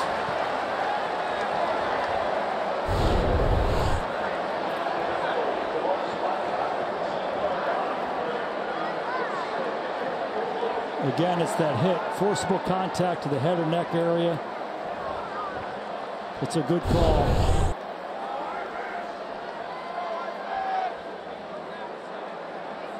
And it's a call that's going to move Notre Dame inside the 15-yard line. Ground game here. Estime once again. Look at Estime push that power forward. Down to the 6 he goes. And this is the team that Notre Dame felt like they could be. They felt like the strength of this team was their offensive line, was their tight ends. Come off the ball, hit him in the mouth, and hand the ball to Estime, 230 pounds. Low center of gravity. That's who Notre Dame wants to be. Back to Estime. With those 230 pounds churn forward, and Estime has that first down. About halfway through the second quarter, Notre Dame made a decision. But we're going to rely on this offensive line and our runners, and we're going to run the football first. And anything we get from our quarterback off of that is going to be a bonus. It's been a good formula. It's what's allowed them to change the momentum of this ball game. Simple football here. Straight ahead with Estime, who's fighting for that goal line. So they're going to mark him just shy and set up a 2nd and goal. Come off the ball, win the line of scrimmage. I once had a coach that used to say there are 8 laces on the ball. You got to win 5 of them. Notre Dame's winning 5 of them. When you watch it from the side, the green shirts are moving the white shirts. Here they go again. Right back up to the line. Back to Estime and in for the touchdown. Leaping for that goal line goes Estime.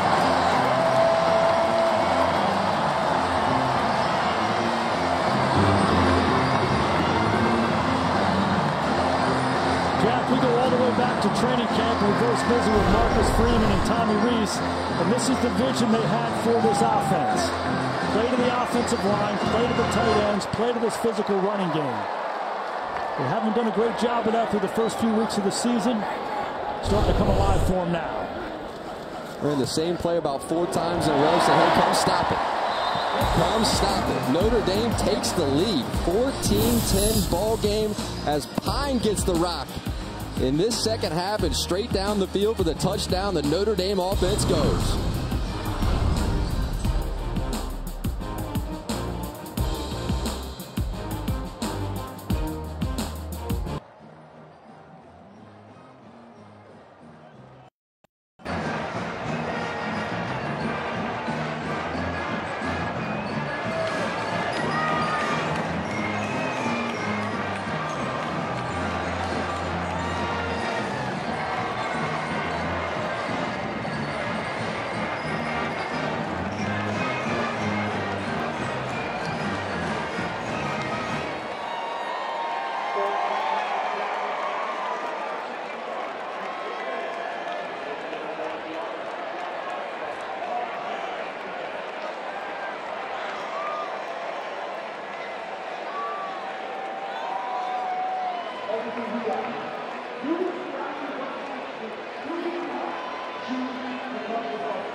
Defense was driving Ott backwards. After the play, personal foul, unnecessary roughness. Defense number 2, throwing the player to the ground. 15-yard penalty, automatic, first down. DJ Brown. There are 2 examples on the last two drives that we've seen of guys just not being smart football players. There's an emotional part to this game. We all get that. You want to be physical, we get that. You can't hit the quarterback afterwards like Cal did. And for DJ Brown right there, it's just not worth it. Cal trying to get back on their feet offensively. They're trying to respond to Notre Dame's drive. And you give them 15 yards, you're not helping your football team. Plenty of penalty markers, and that was a veteran penalty right there. Moves Cal out just shy of midfield. Here's Plummer looking left and sails it. Had Hunter over there, or so he thought. Can't find him. Good man-to-man coverage. Hunter, one of the best route runners that Cal has. Plummer's trying to get him on a glance route. Breaks back inside. You look at Clarence Lewis there. Clarence is typically a physical corner. This time he just simply plays underneath. Plummer high with the throw. Once again, Jay Knott split out wide. They threw to him in this scenario in the first half. Here goes Plummer. He's rolling to the right. Now Plummer pump fakes and gets around Bo Bauer down the sideline, and he may have enough for that first down, depending on the spot, and may mark him just short. Bill Musgrave, the coordinator for Cal, thought man-to-man coverage, a lot of crossing routes. That's what you like against man. Protection can't hold up. Plummer uses his feet one more time. Bo Bauer falls for the pump fake beyond the line of scrimmage. Veteran move by Plummer, using his feet. That's been the pleasant surprise for me when you're talking about Cal's quarterback. He's a big guy, he's a pocket passer. Made a lot of plays with his feet today. They adjust that spot and give Jack Plummer enough for the first down on the scramble. The movement on the left side of that offensive line. Penalty markers fly in the air. False start. Offense, number 85. 5-yard penalty, first down. It's the tight end, Latu. Been sloppy on both sides with the pre-snap penalties, and for Bill Musgrave, you just got to reset. You can't let frustration set in when you're calling these plays. It's easy to do. Hey, reset. How do we cut this in half and make it second and manageable, and ultimately convert the third down? So now a first and long, and this crowd's starting to get back into the game. Round game here with Brooks. He would get that penalty yards back. He's still on his feet and carrying the pile forward. Inside the 40 goes Brooks. A lot of conversation about Jay Knott, and rightfully so. The freshman's dynamic, but DeCarlos Brooks, this redshirt junior out of Chandler, Arizona, he's showing some power himself. He's been a guy they like to hand the ball to. Easy to see why. Big physical run for the Bears. And there is a man down for Notre Dame. Check on him and take a quick break.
By Geico.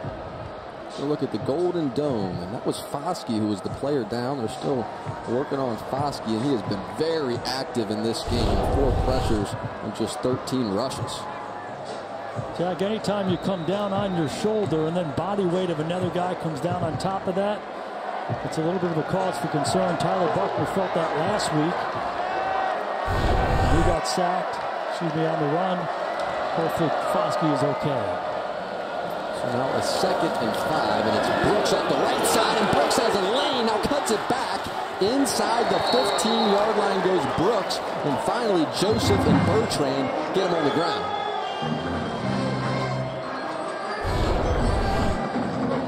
Take a peek here, the right guard. We talked about these gap runs. Cal likes to pull their offensive lineman. Good example there, getting out into space with that pulling guard in front.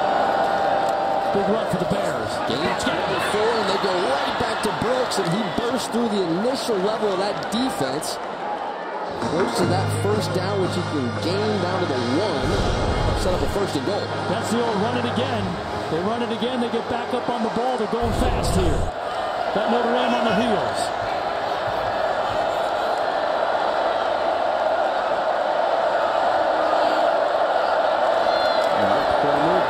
One more time, trying to go up in the air is Brooks. That pile is moving, and they're going to mark him just short of the goal line.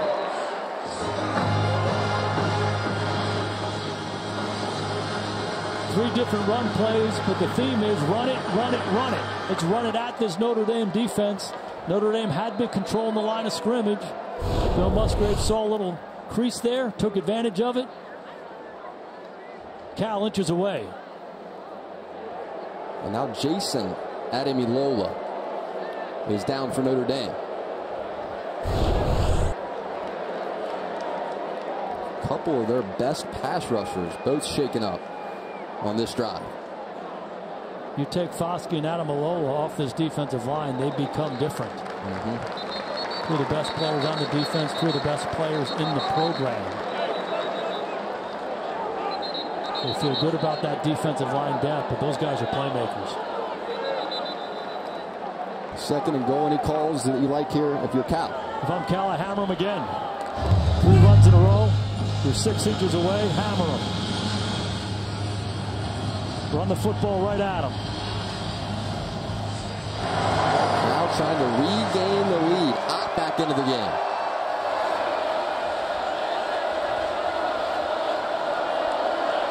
Now Plummer runs out to the right, so it's a wildcat for Ott. They snap it to him, and he is stopped immediately. In the backfield is Jacob Lacey.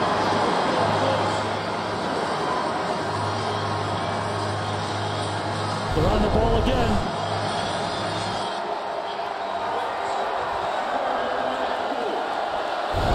Straight back up to the line. Now 3rd and goal. Plummer going to try it himself. Can he get it across the goal line? That power move forward. Yes, touchdown Cal.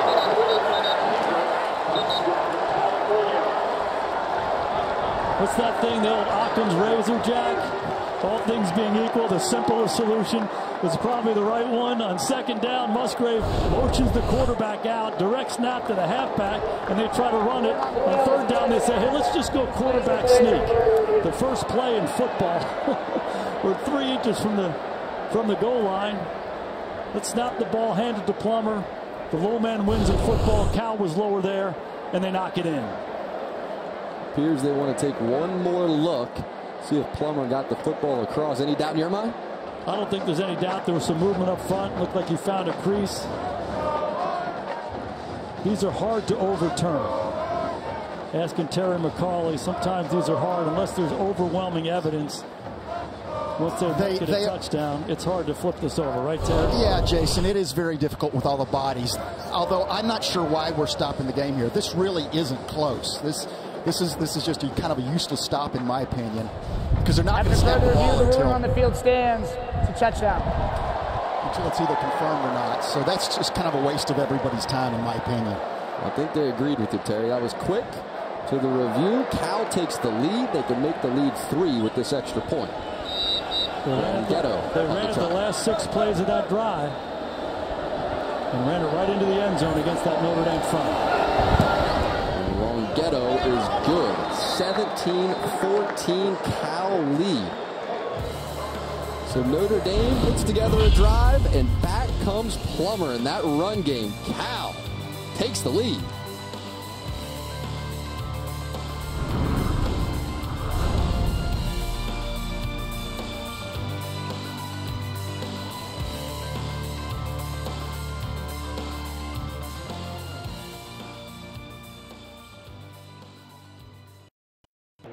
His research helps to improve the effectiveness of agriculture, employment, and migration programs designed to aid impoverished communities.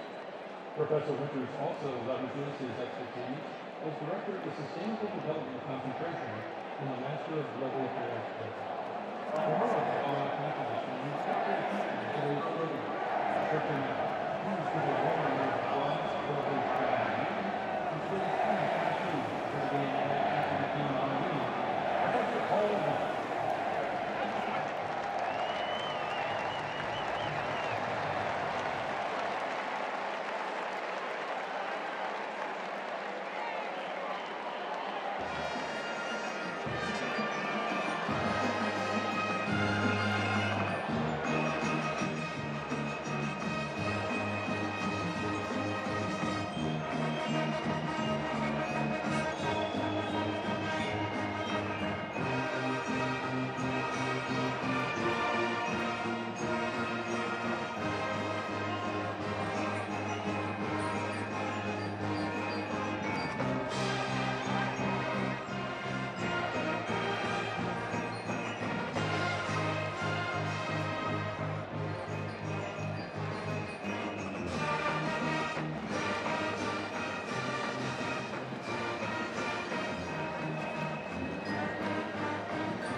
Zach Plummer has been here before his 5th college season, started a game each of the last 4 years, of course played on this field a season ago for Purdue. Had some really strong moments in that game, and he's playing once again.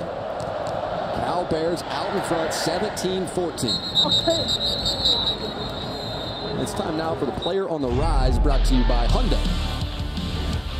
Let's talk about this Notre Dame offensive line. Gap scheme, pull. Coming off the ball, winning the line of scrimmage. Tyree finding holes in the middle of the defense. More straight run here. This is Estime. Green Church controlling it up front, both in the run game and in the pass game. Protection's been outstanding. And when they get down and close, let's hammer him one more time. Give Harry Heastand, Notre Dame's offensive line coach. He's literally one of the best in the business. Great response this week. They played a heck of a lot better than they did last week. Here's Pine, gives right up the middle. Nice hole off the right side for Chris Tyree. And here they go, more of the same. Come off the ball, win the line of scrimmage. It's not complicated football. They're pulling the guard, they're pulling the backside tight end. They give it to Tyree. Tyree has really good patience getting behind the second puller and going north and south. Nice block out front by Jarrett Patterson. Back to Tyree, this time off the left side, and he is close and has that first down based on the spot. Jack, it looks like the sequence we just saw in the package. Run the gap run where you have pullers, then come back and run the direct run. It's about those guys winning the line of scrimmage up front. Notre Dame is bigger and stronger, and they're wearing this defensive line of Cal down, and there's Harry Heastand. He coached my buddy Zach Martin. Zach absolutely loves him. His history making players better, well documented. Yeah, you knew all about Harry Heastand long ago coaching Zach.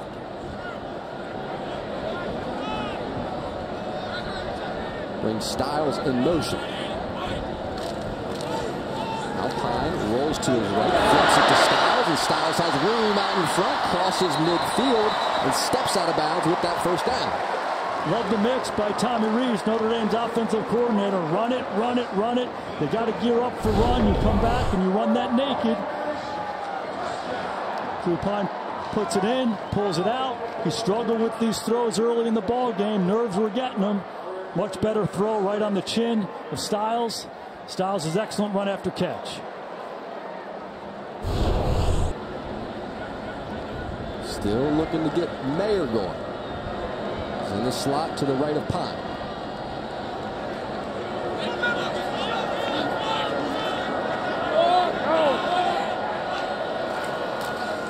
Good here, it's Tyree with some room. Now cuts it back up inside, tried the outside, cut it back up, and picked up 7. Tyree has really good lateral quickness. So they've hammered Cal inside with these runs. And when it gets stuffed up inside, he puts his foot in the ground and bounces it. The worst matchup for a defense is a running back on a corner. Notre Dame just got it. Using him all those jet sweeps to begin the year. Now he's the true tailback, the lead back of this group. Back to Tyree. Now he comes back to the right side. And he's going to be marked just short of the line to gain. Jackson Sermon made the stop for Cal. Sermon, excellent run defender. He makes the stop there. And now it's 3rd and short. Looks like we have a player down, but definitely 4-down territory for the Irish here, right on the fringe of field goal range.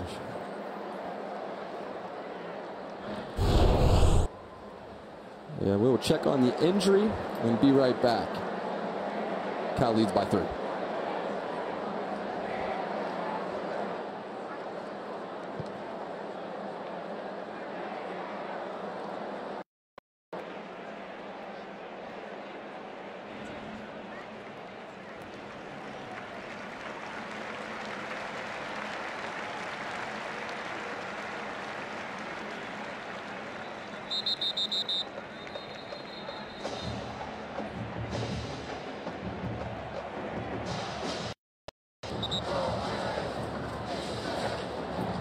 One of the best pass rushers for the Bears, that's Xavier Carlton.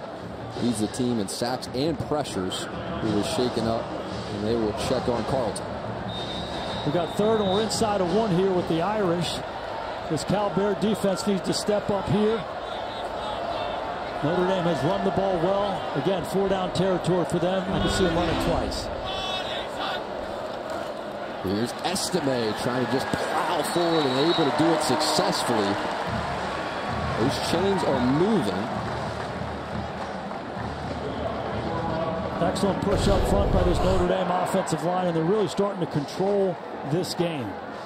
When you get Estime going, big, powerful back like that, he can wear a defense down. And again, we've been talking all day long about Drew Pine. This is Drew Pine's best friend. Offensive line coming off the ball, handed to the runners. You become a complimentary player. And the best mix of speed and power coming out of the backfield as well. Here's Pine, swing it out. Tyree once again. Now Tyree in space, and he is escorted out of bounds. That's Hearns over there to stop him. Just really impressed with this Cal Bear defense. They're a little overmatched with strength inside, but they really run to the football. Peter Sermon, their defensive coordinator, Justin Wilcox, a defensive background. They play defense the right way. They're fast to the ball. They tackle the right way. Just 50 ticks remain in this third quarter.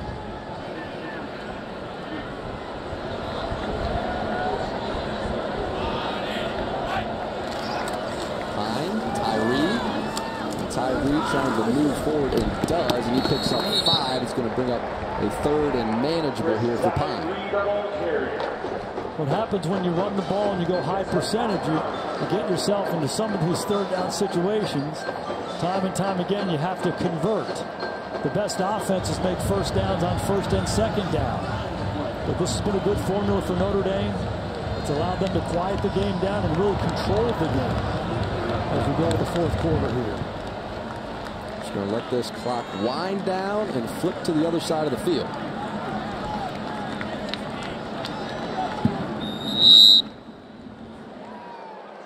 So that is the end of the third quarter. The score is 17-14 Cal. We'll return to Notre Dame Stadium right after these messages from your local stations. You're watching Notre Dame football, presented by Little Caesars.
You by Geico. Now a big 3rd and 5 here to start the 4th quarter.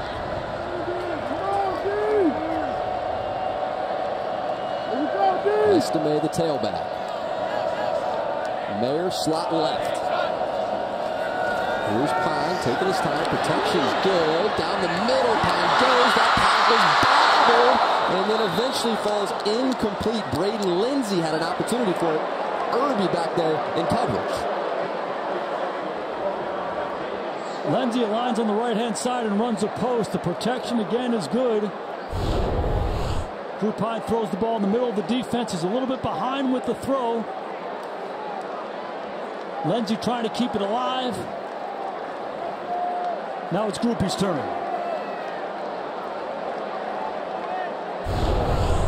So now Groupie will try to tie the game from 47 yards out. 50 his max according to Coach Freeman. And this on target. Had it from at least 50.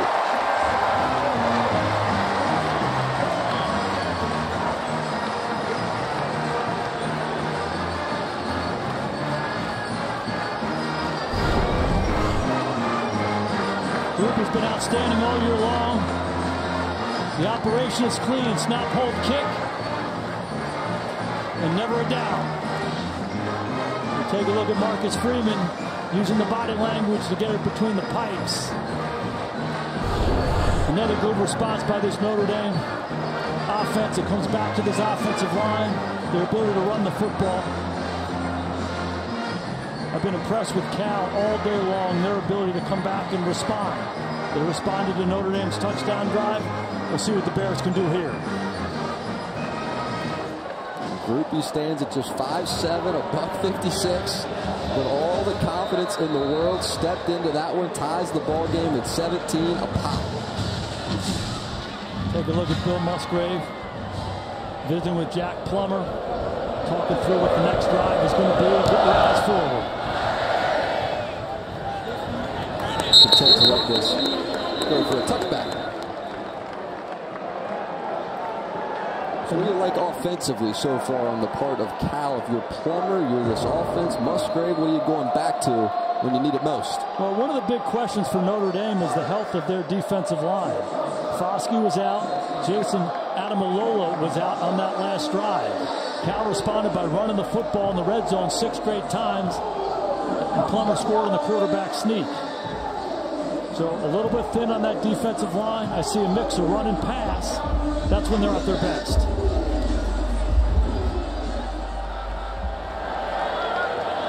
They will start from the shotgun, out the tailback. They release out of the backfield, and down goes Plummer. Pressure gets home. Jacob Lacey having himself a day. Dropped him for the sack.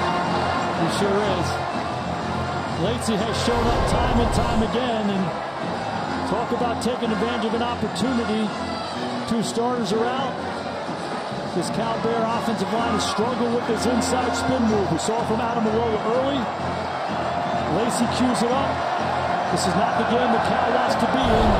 They don't want to get into a drop-back game. Their best when they're running it, play action, moving the quarterback.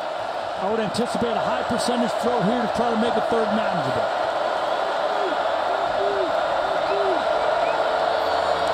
Here's Plummer, empty set, lofts it down the sideline. Nice coverage over there, but a penalty marker comes out late. Have Morrison over there in coverage, the true freshman. Anderson, the intended target, and a penalty marker flies.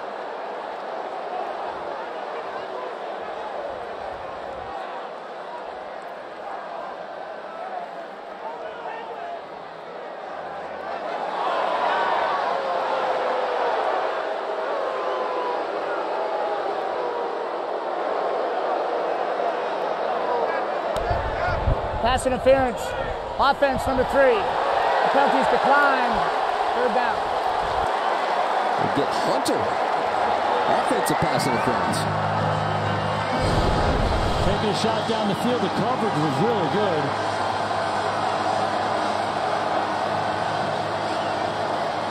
I don't know about that one. A little pick play working underneath right there. You see 3 who's getting into Leofau. Good decline. Cal needs to be smart here. 3rd and very long. Just give it to Ott.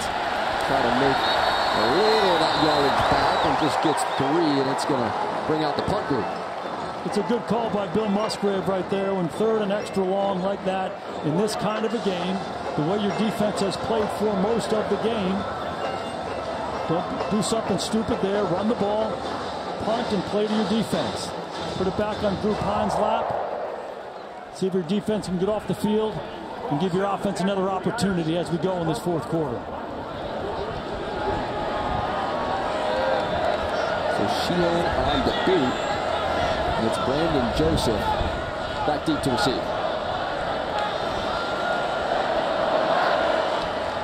Let that clock down all the way down, and now gets off a good punt that's drifting to the 34-yard line, and the fair catch called right there on that spot. It's 17-17, 4th quarter.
Jack, the naked, the bad throw, fumbled snap. But then as this game has gone on, he started to make some plays. He's made some plays with his feet, more and more comfortable in the pocket. The big throw to Tyree got him started. But let's give this offensive line and this running game some credit. They've really taken charge of this game since midway through the 2nd quarter and made this environment a lot easier for Drew Pine. Here's Estime up the middle. He is flipped head over heels for a gain of 3. And you think about Michael Mayer. Last week, 8 catches, 103 and a touchdown. In this game, just 1 catch for 4 yards. And Mayer is their best player on offense. He's a surefire 1st-round pick in the NFL next year. He's a complete tight end. This guy's going to be a fantastic player for a long time, and they love to get him the ball. Hasn't happened today. There were some opportunities early.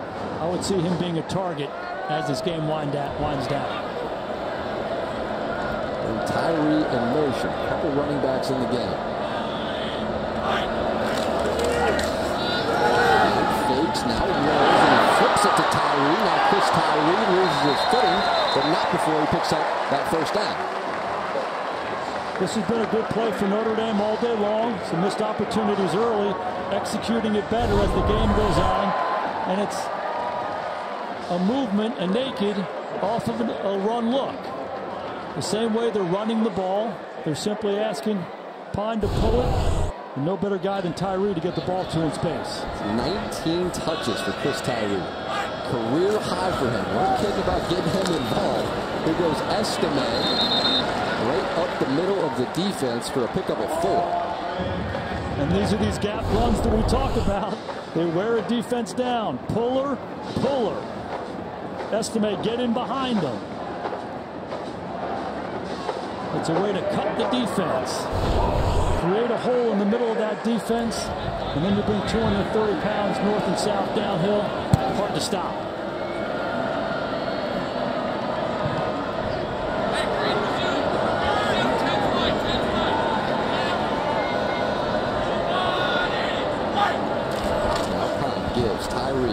Taking his time up the middle. He's going to pick up a couple, set up a 3rd and short here, just across midfield. Roberts made the stop for Cal. It's a scrappy Cal defense. They're overmatched a little bit up front, but they're moving, they're slanting, they're finding ways to get off blocks.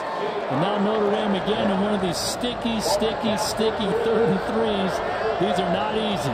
I could see it being 4-down territory, though, for Marcus Freeman. Estime, the tailback. Here's Pine taking his time, has it incomplete. It's Lorenzo Styles, and the chains are moving. Pine stands in on a critical down in this game. He stands in. Styles separates away. We call that a little stick route. Styles working on Sermon inside.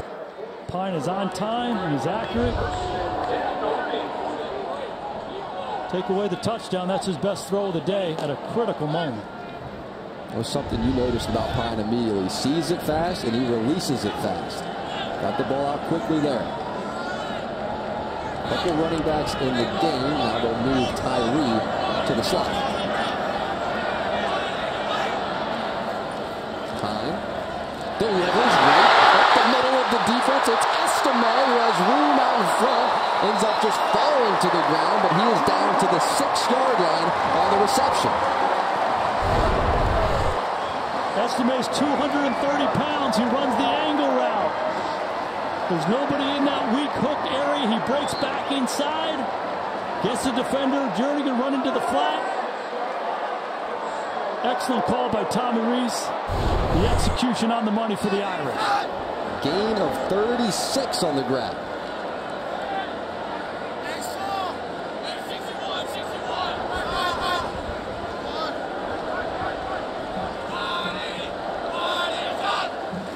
Here's Pine, scans, pressure on his face, delivers, touchdown, Michael Mayer. Notre Dame takes the lead.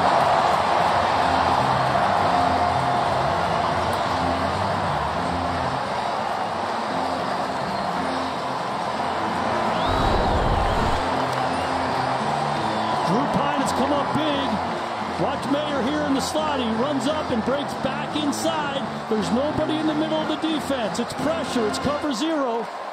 Mayer wins inside. Pine leans away from the pressure. There's nobody left. A high, firm ball. Touchdown Irish. Mentioned that Mayer had been quiet. Not going to keep him quiet for too long. And Groupie on to pay it off and has it. 7-point Notre Dame lead. And Mayer continues to rise up those tight end ranks at the University of Notre Dame. 2nd most catches by a tight end all time. And this one was huge.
at a place that they refer to as tight end U, Michael Mayer. Now tied for the second most catches by a tight end with Ken McAfee. So we got to run down Tyler Eifert, and keep in mind that he lives with Griffin Eifert and considers Tyler Eifert to be one of his greatest mentors as he's gone through this process at Notre Dame. A lot of good names on that list. Rudolph Fasano, been tight end U for a long time. And Anderson lets this kick drift over his head, and back to the touchdown we go. Cal is not a big pressure team, but they like to pressure down here in the red zone. Okay, there's pressure all over the place, and watch Estime. He's a runner. He steps up into that A-gap. Just does enough to keep the linebacker off of Drew Pine. Give Drew Pine credit standing in. He's 5'11", standing in and throwing a strike to his big tight end. What a response by the Irish. And the parents are loving it. Saw his hand hit right as he tried to release it and delivers a strike. Now back to Plummer. Down 7. Off his back foot, just fires this football well down the field, and a penalty marker flies late out of the secondary. Pass interference. Defense number 5. Automatic first down. Going to get Cam Hart. Notre Dame playing man-to-man coverage.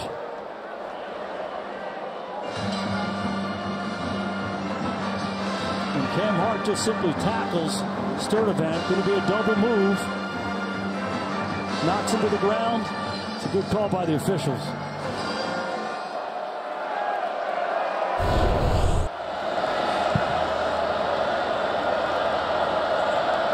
Big moments of this game as a result of penalties. Another one here. Now Plummer standing tall in the pocket, trying to go back to Sturdivant. He can't get enough on the throw. That Maris Leofau in his face, forcing the pressure. Hey, linebacker heat right here. Here they go. They bring him. Plummer's a big guy in the pocket. He stands in there. Jay Knott tries to make the block. That's overpowered. Forces the high throw.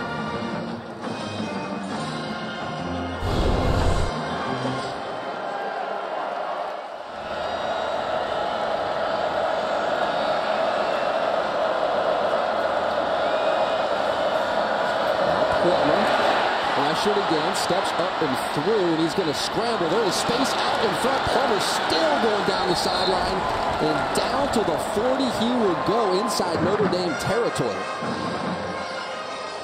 Jack, for years you've seen quarterbacks point to guys when they get out in space, and you never know if it's going to do anything. Watch this right here. He points to Jay Knott. Jay Knott makes a block. Plummer captures the edge. He's made a ton of plays with his feet all day long. Watch him point. And Ott knows what the heck he's talking about. He puts the body on Leofau. Plummer captures the sidelines.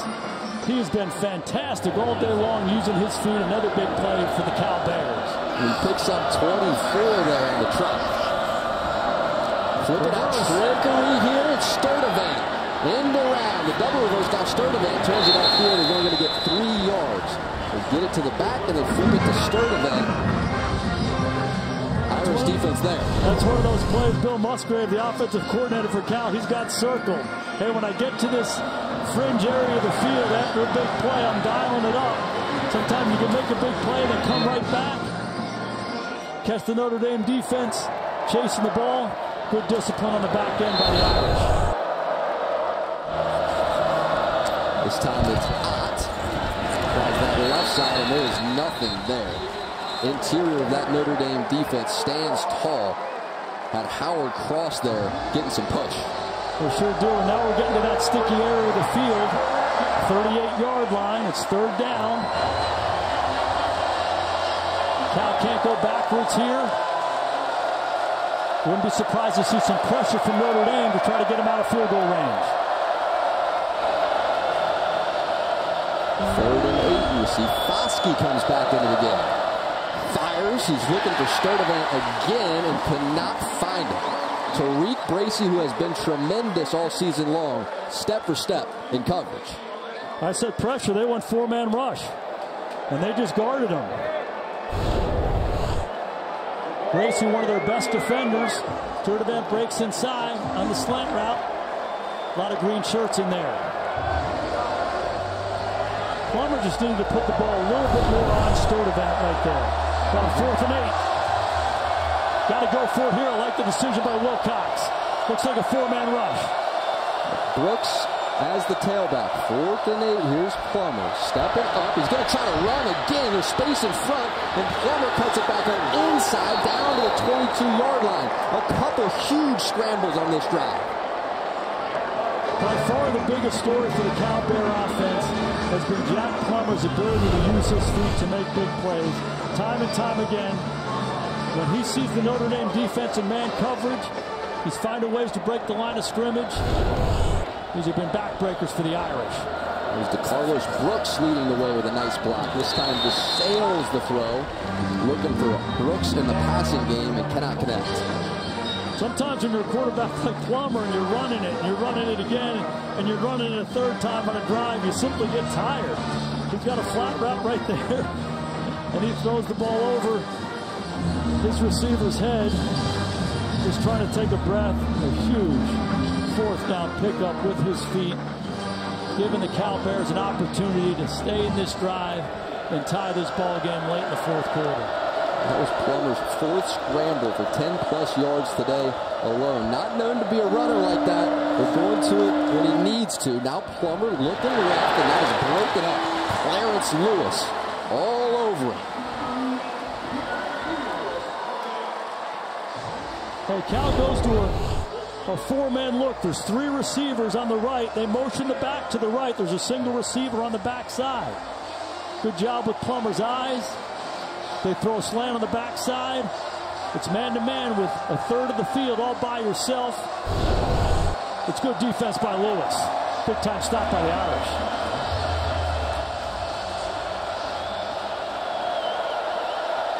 Third and 10. An empty look here. Now they bring Brooks into the backfield. Here's Plummer. Hit as he throws, and this just lofts up into the air, and it is incomplete. Ramon Henderson, who had a half sack on a pressure a week ago, got home again and got a hit on Plummer. They brought a little pressure here. Watch Henderson. He's right here. He's just coming up here in the middle of the defense. He hits it in the A-gap. He's the free rusher. The back releases. There's nobody there to block him. Plummer's got to get it out of his hand. Good job by Al Golden dialing it up. 4th and 10. They got to go here. Going again. 6:35 in the 4th, down 7.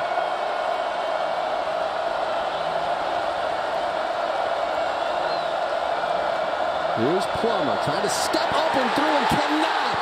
Goes down. Isaiah Foskey back into the game and gets the sack.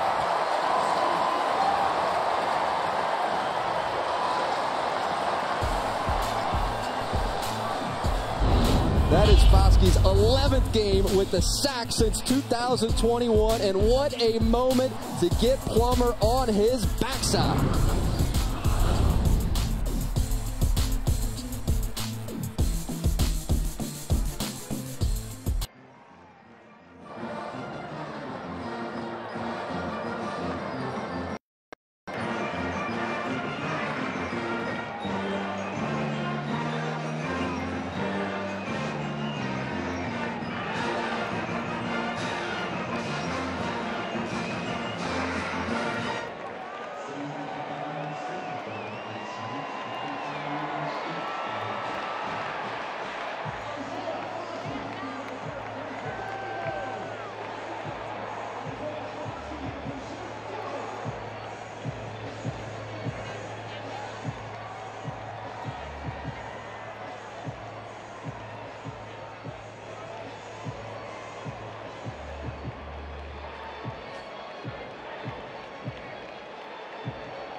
give Tommy Rees, Harry Hiestand, the staff some credit for leaning on these guys.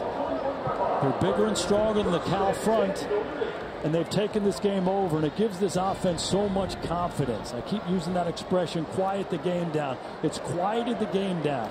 Not as loud for Drew Pine, the quarterback, and now he can execute and run plays that he needs to. It's been the story of the game for the Irish on offense. Tyree checks back in, and he gets the football. Give him 3.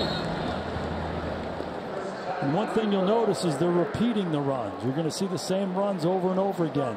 That straight run where there's double teams at the point of attack. You see those gap runs that they've been using, and it's been wearing the Cal Bears defense down. Notre Dame with the lead with the ball, under 5 to play in the 4th.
stop them. They've gotten worn down. So if you're Justin Wilcox, it's not some analytics that says, hey, this much time left, here's the score. He's watching the game, he's feeling the game. He might say to himself, I don't have that much confidence in our defense to stop him. We can say, okay, let's kick a field goal. Let's make it a 4-point game. He might not think they can ever get the ball back. So he knows his team, and he says, let's go for it here. We just made the 4th and 8. This might be our opportunity to tie this game up. So if that's the reasoning, which I think it was, I think it's a good decision. I think it's a good decision by Justin Wilcox. And as we see, Notre Dame comes right back out on the field. They're moving the ball. They're running the ball. And here they go. This will be a big 3rd down to see if Cal can get off the field. And one of the biggest points that Al Golden made to us, defensive coordinators, that they felt like they could get that pressure without blitzing, and it's been the story so far. Now a 3rd and 5 for the Irish offense. 1 timeout remaining for Cal. that trips to the right of Drew Pine.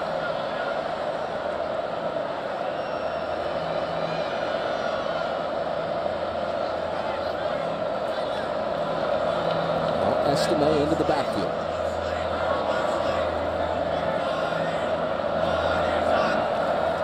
Pine, protection's good, flips it out to Estime. He cuts back up inside. Now he's still on his feet, but brought down, unable to get there. You see that punt group starting to gather on the Notre Dame sideline. Notre Dame aligns Estime outside on the weak side of the formation as the widest receiver to try to get a man zone indicator. He goes out there, he comes back in, they get zone, and they want to throw the screen against zone. Again, give Cal defense credit. They sprint to the ball. They do an excellent job getting a lot of hats to the football. They run it down. Notre Dame can't get the screen started, and Cal is off the field. Jack Plummer's got a chance to drive this ball with about 4 minutes to go and try to tie this ball game up here in South Bend. John Sott on to punt, and back deep is Hunter.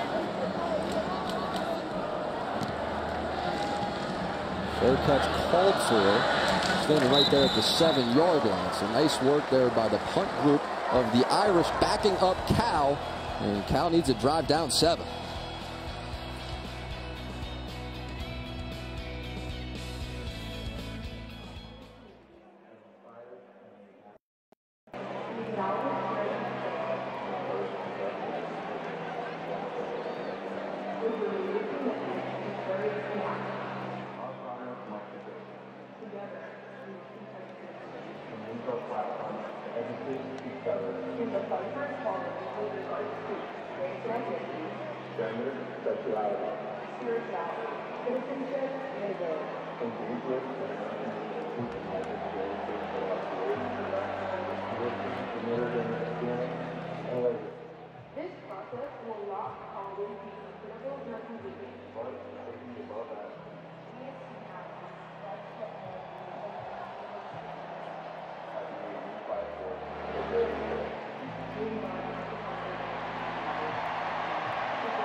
They travel to Las Vegas, take on BYU in the Shamrock Series at Allegiant Stadium Saturday, October 8th on NBC and Peacock. And the Irish are trying to stack some wins before heading to Vegas. Jack, about Notre Dame here, I'm careful about calling defenses. When you're playing too much man and you don't have your eyes on the quarterback, Jack Plummer, the quarterback runs have been huge for Cal all day long.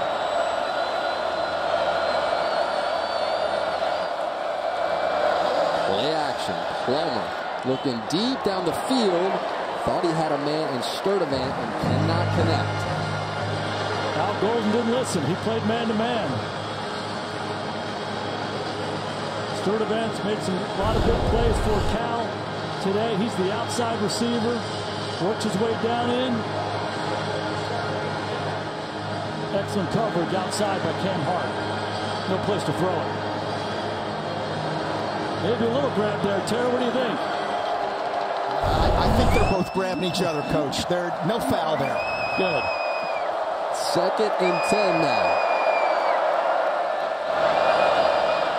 Here's Plummer, empty set, rolling to his left. Plummer now saying go deep, and nobody down there, just floats this football out of bounds. That was Justin Ademilola forcing the pressure. Notre Dame's done a really good job bringing pressure and forcing Plummer to his left. There's heat right down the middle. Isaiah Foskey, Leofau, Ademilola. You force him left, it's harder to make those throws. No place for Plummer to throw it. He's in the shadow of his goalpost. Here at Notre Dame Stadium with 3:41 to go. It's like a sea of green, Jack. 3rd and 10 with the student section standing right on top of it. Loudest part of the field.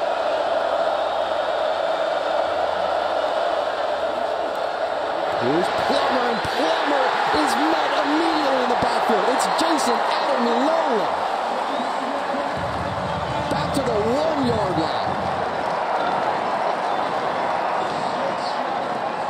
Love the call by Al Golden there. It wasn't going to be man-to-man, it was going to be zone. Let's let these 4 down guys rush. Fantastic get-off by this Notre Dame defensive line. They won the line of scrimmage there. Ademilola is explosive. The Ademilola brothers had a meeting at the quarterback. The biggest play for the Notre Dame defense all day long. The Twins took over.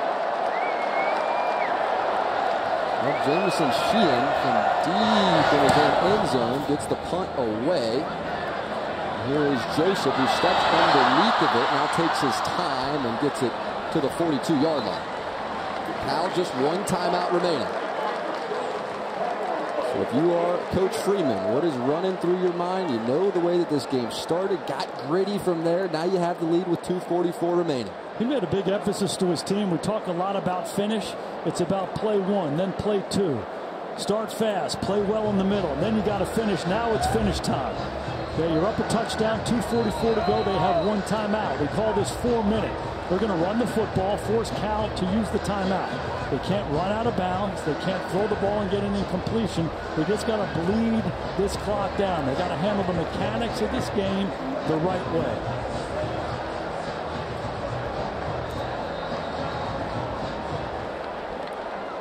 Bring Davis Sherwood into the game, fullback. Estime the tailback. Our run game. Pick up 2. See if Wilcox wants to take the timeout, and he will. Final timeout for Cal. And as an offense, you try to talk to your running back. Hey, it's not about extra yards. It's about securing the football. We got to be able to snap it again. If you're Justin Wilcox and Peter Sermon on the other side, you're saying, let's go get the football. We have to be aggressive. We got to punch it out. We got to hold the runner up. Somehow we got to get this ball dislodged to make the play to give us an opportunity to go back and tie this game. Tommy Reese, when we met with him yesterday, talked about challenging these offensive tackles, these young tackles. Right tackle, left tackle, alt, Blake Fisher as well. So far, so good. Have combined for just 1 pressure allowed. That offensive line much improved. Look for direct runs from Notre Dame as well. You don't want to run wide runs for fear of going out of bounds, but maybe more importantly, sometimes you get on the edge, and that's when those holding penalties happen. So you want to run north and south at the defense and make sure you secure the football. Cal's coming after it. Defenders at the line of scrimmage here. Here goes Estime, tries to jump over that line, and he is stuffed immediately. And you just have to trust it. Lead the clock. Lead the clock.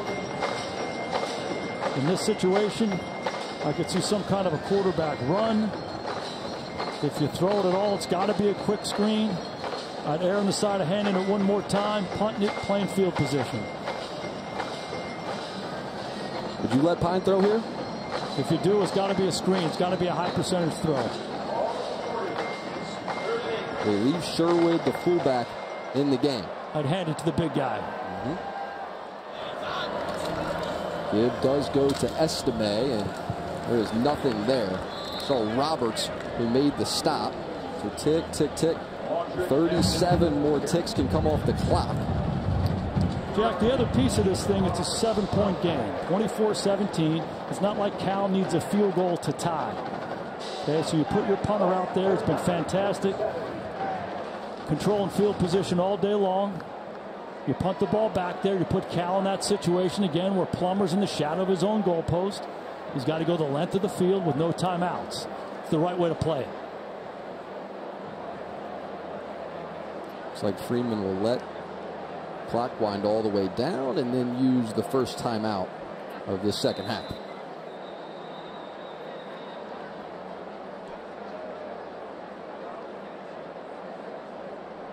And now the conversation is with Al Golden and the guys on defense.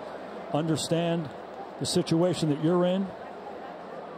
You can't allow this Cal offense to make big plays, force them to throw the ball underneath and bleed the clock. And on the other side, if you're Bill Musgrave, you're talking to Plummer. Offense. It's a 5-yard penalty, 4th down. So they will take that delay of game and give John Sott, the punter, a little more room to work with. Bill Musgrave rehearsing the 2-minute menu with his guys, talking to Plummer about what he likes in these situations, how they handle it. They got to make some chunks when they get the ball back. Hunter back deep for Cal. They're coming after it. Yep. Sure looks like it.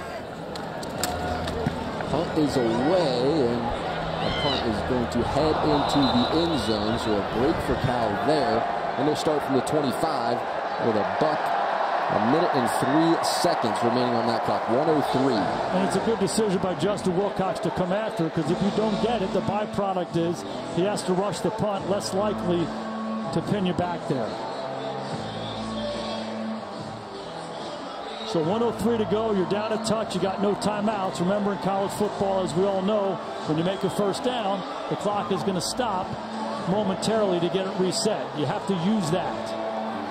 The worst plays you can make for Cal are those short incompletions where you're not making a lot of yards, or the quarterback runs, unless they're big, where that clock bleeds.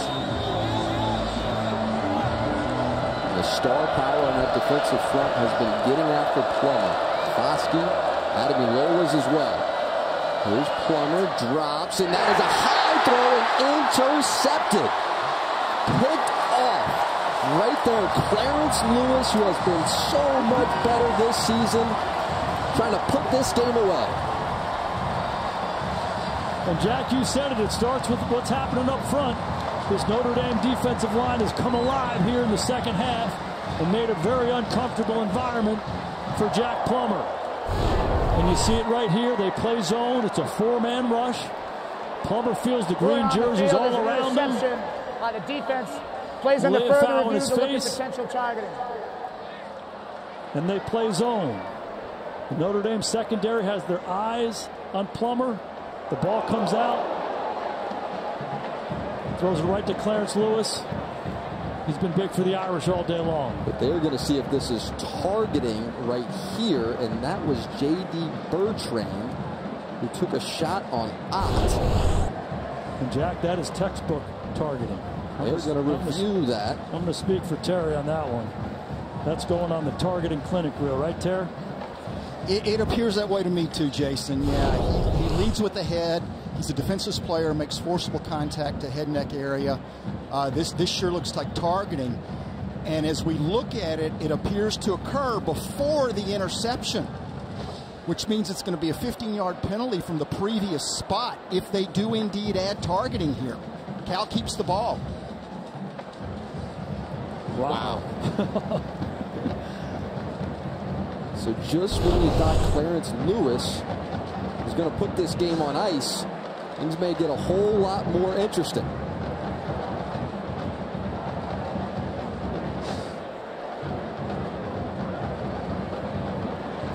I think it's pretty clear, Terry, that it is targeting, and the targeting happened before the ball was caught for the interception. Most definitely, Jason.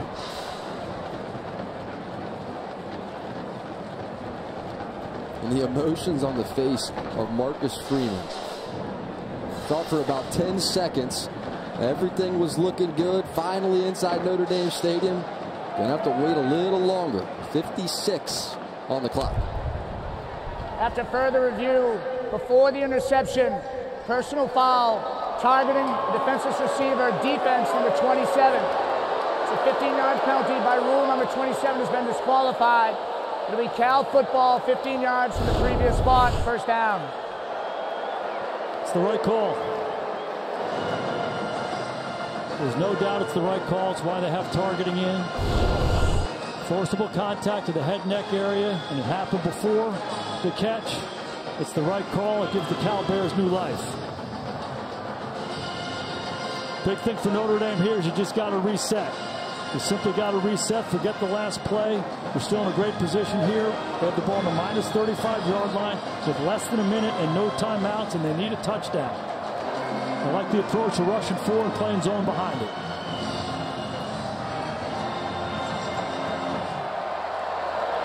New life now for Jack Plummer. Plummer standing tall, has a man, and that is complete. It's Hunter, and Hunter still spinning forward across midfield he goes.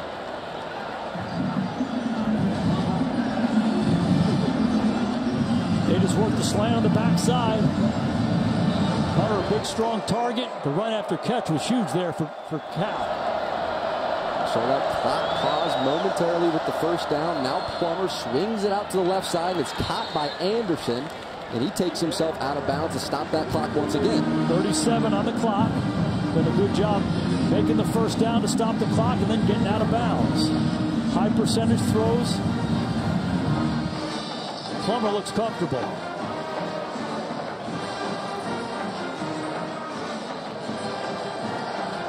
So now a 2nd and 5.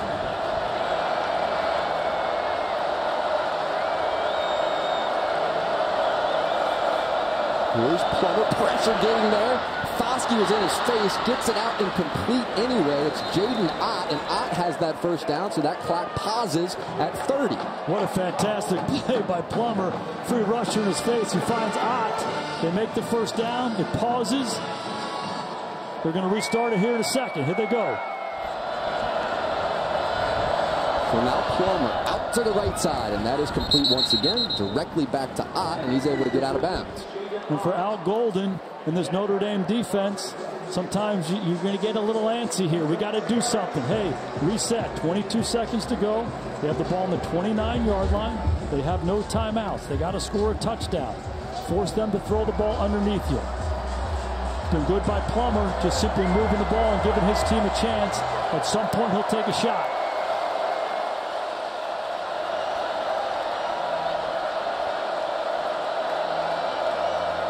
So now Plummer blitzes on, stands tall and fires, and that pass is dropped. It was Sturdivant who was trying to dive for it. You had Henderson from his safety spot forcing the pressure once again.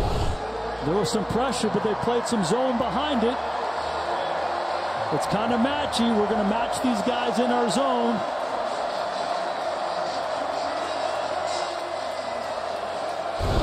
Be aware of the situation. 18 seconds. No timeouts on both sides. 3rd and 6. Plummer. And Plummer goes down. Football is out. Ball is loose, and it's scooped up by the Irish. Here goes Tariq Bracy down the sideline. Bracy still on his feet. Nobody's going to catch him. Touchdown, Notre Dame.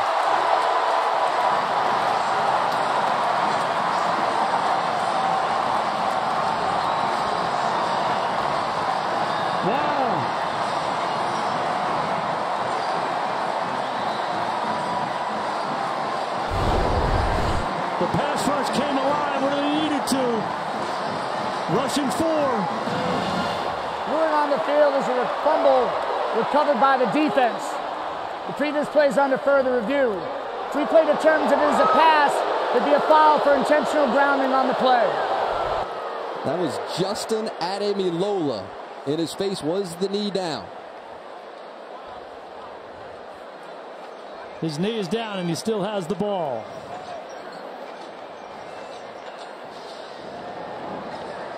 How about the Ademilola brothers? Foskey coming up big. The four-man rush. They won up front.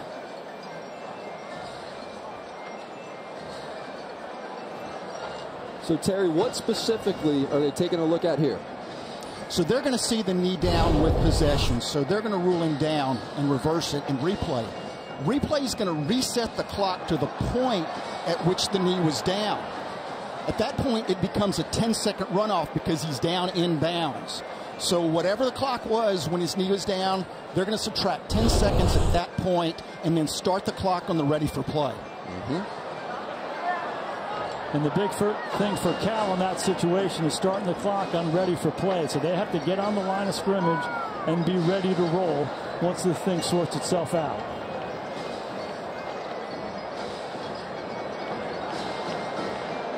How about the emotions Coach Freeman is feeling in the final minute of this game? What a roller coaster.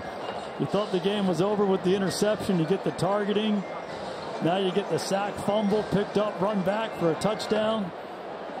Quarterback determined that he's down. You got to play defense one more snap. All comes with the dinner.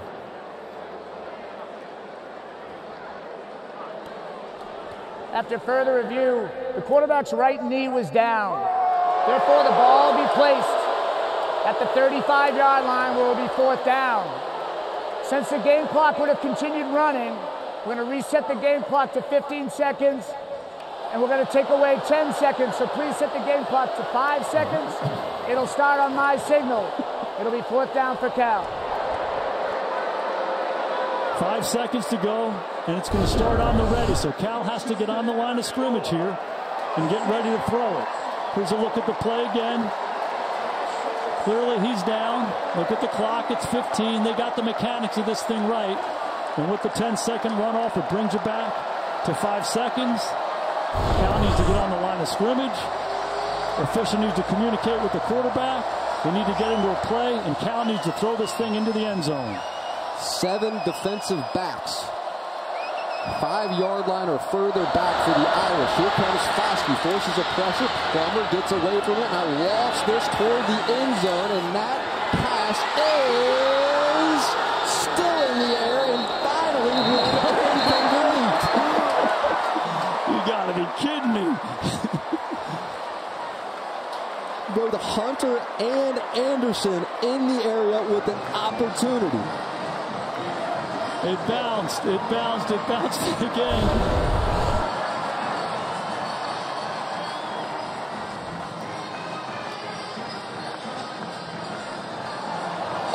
Oh my God. Wow, what a finish. A fitting finish to an unbelievable day here in South Bend. That was the only way this game could end. Opportunity there, too. You teach your defense to get up there and somehow knock the ball down. They're all in position. They kept it alive. What a finish. And win number 1 for Marcus Freeman, standing by with Zora. Coach, how much is your heart beating after that one?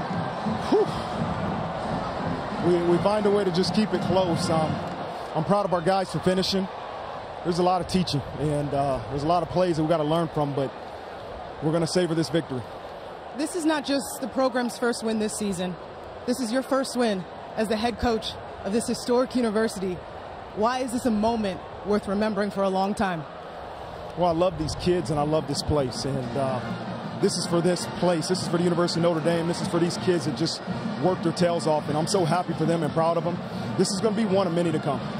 At the half, you told me that your guys just need to go play football, stop worrying about making mistakes. What kind of football did they play in the 3rd and 4th quarter? You know what I saw, it seemed like they let loose a little bit more. You know, that's what we got to do. We got to understand that we're a really good football team. We're a really good place. We got to go play that way, and I like, for the most part, what we saw. What about the defense in crunch time? You mentioned it, talking about finishing. Yeah, they did a great job, and we found a way to get it to a last play of the game, but we finished. Congrats on the first win, Coach. Thank you. Well, Coach, Zora, thank you very much. And it was very cool to talk with Coach yesterday. He was the exact same guy. Long, difficult week, as difficult as it gets. But he was that exact same guy. The question at the outset, Jack, was they going to stand up and fight? And they sure did today. Credit to Marcus Freeman. And for a full breakdown, Marcus Freeman's post-game press conference and more, don't miss the Notre Dame post-game show coming up on Peacock, up next on NBC, except on the West Coast. It's your local news. For Jason Garrett, Zora Stevenson, our entire crew, I'm Jack Collins. We're saying thanks for watching Notre Dame football.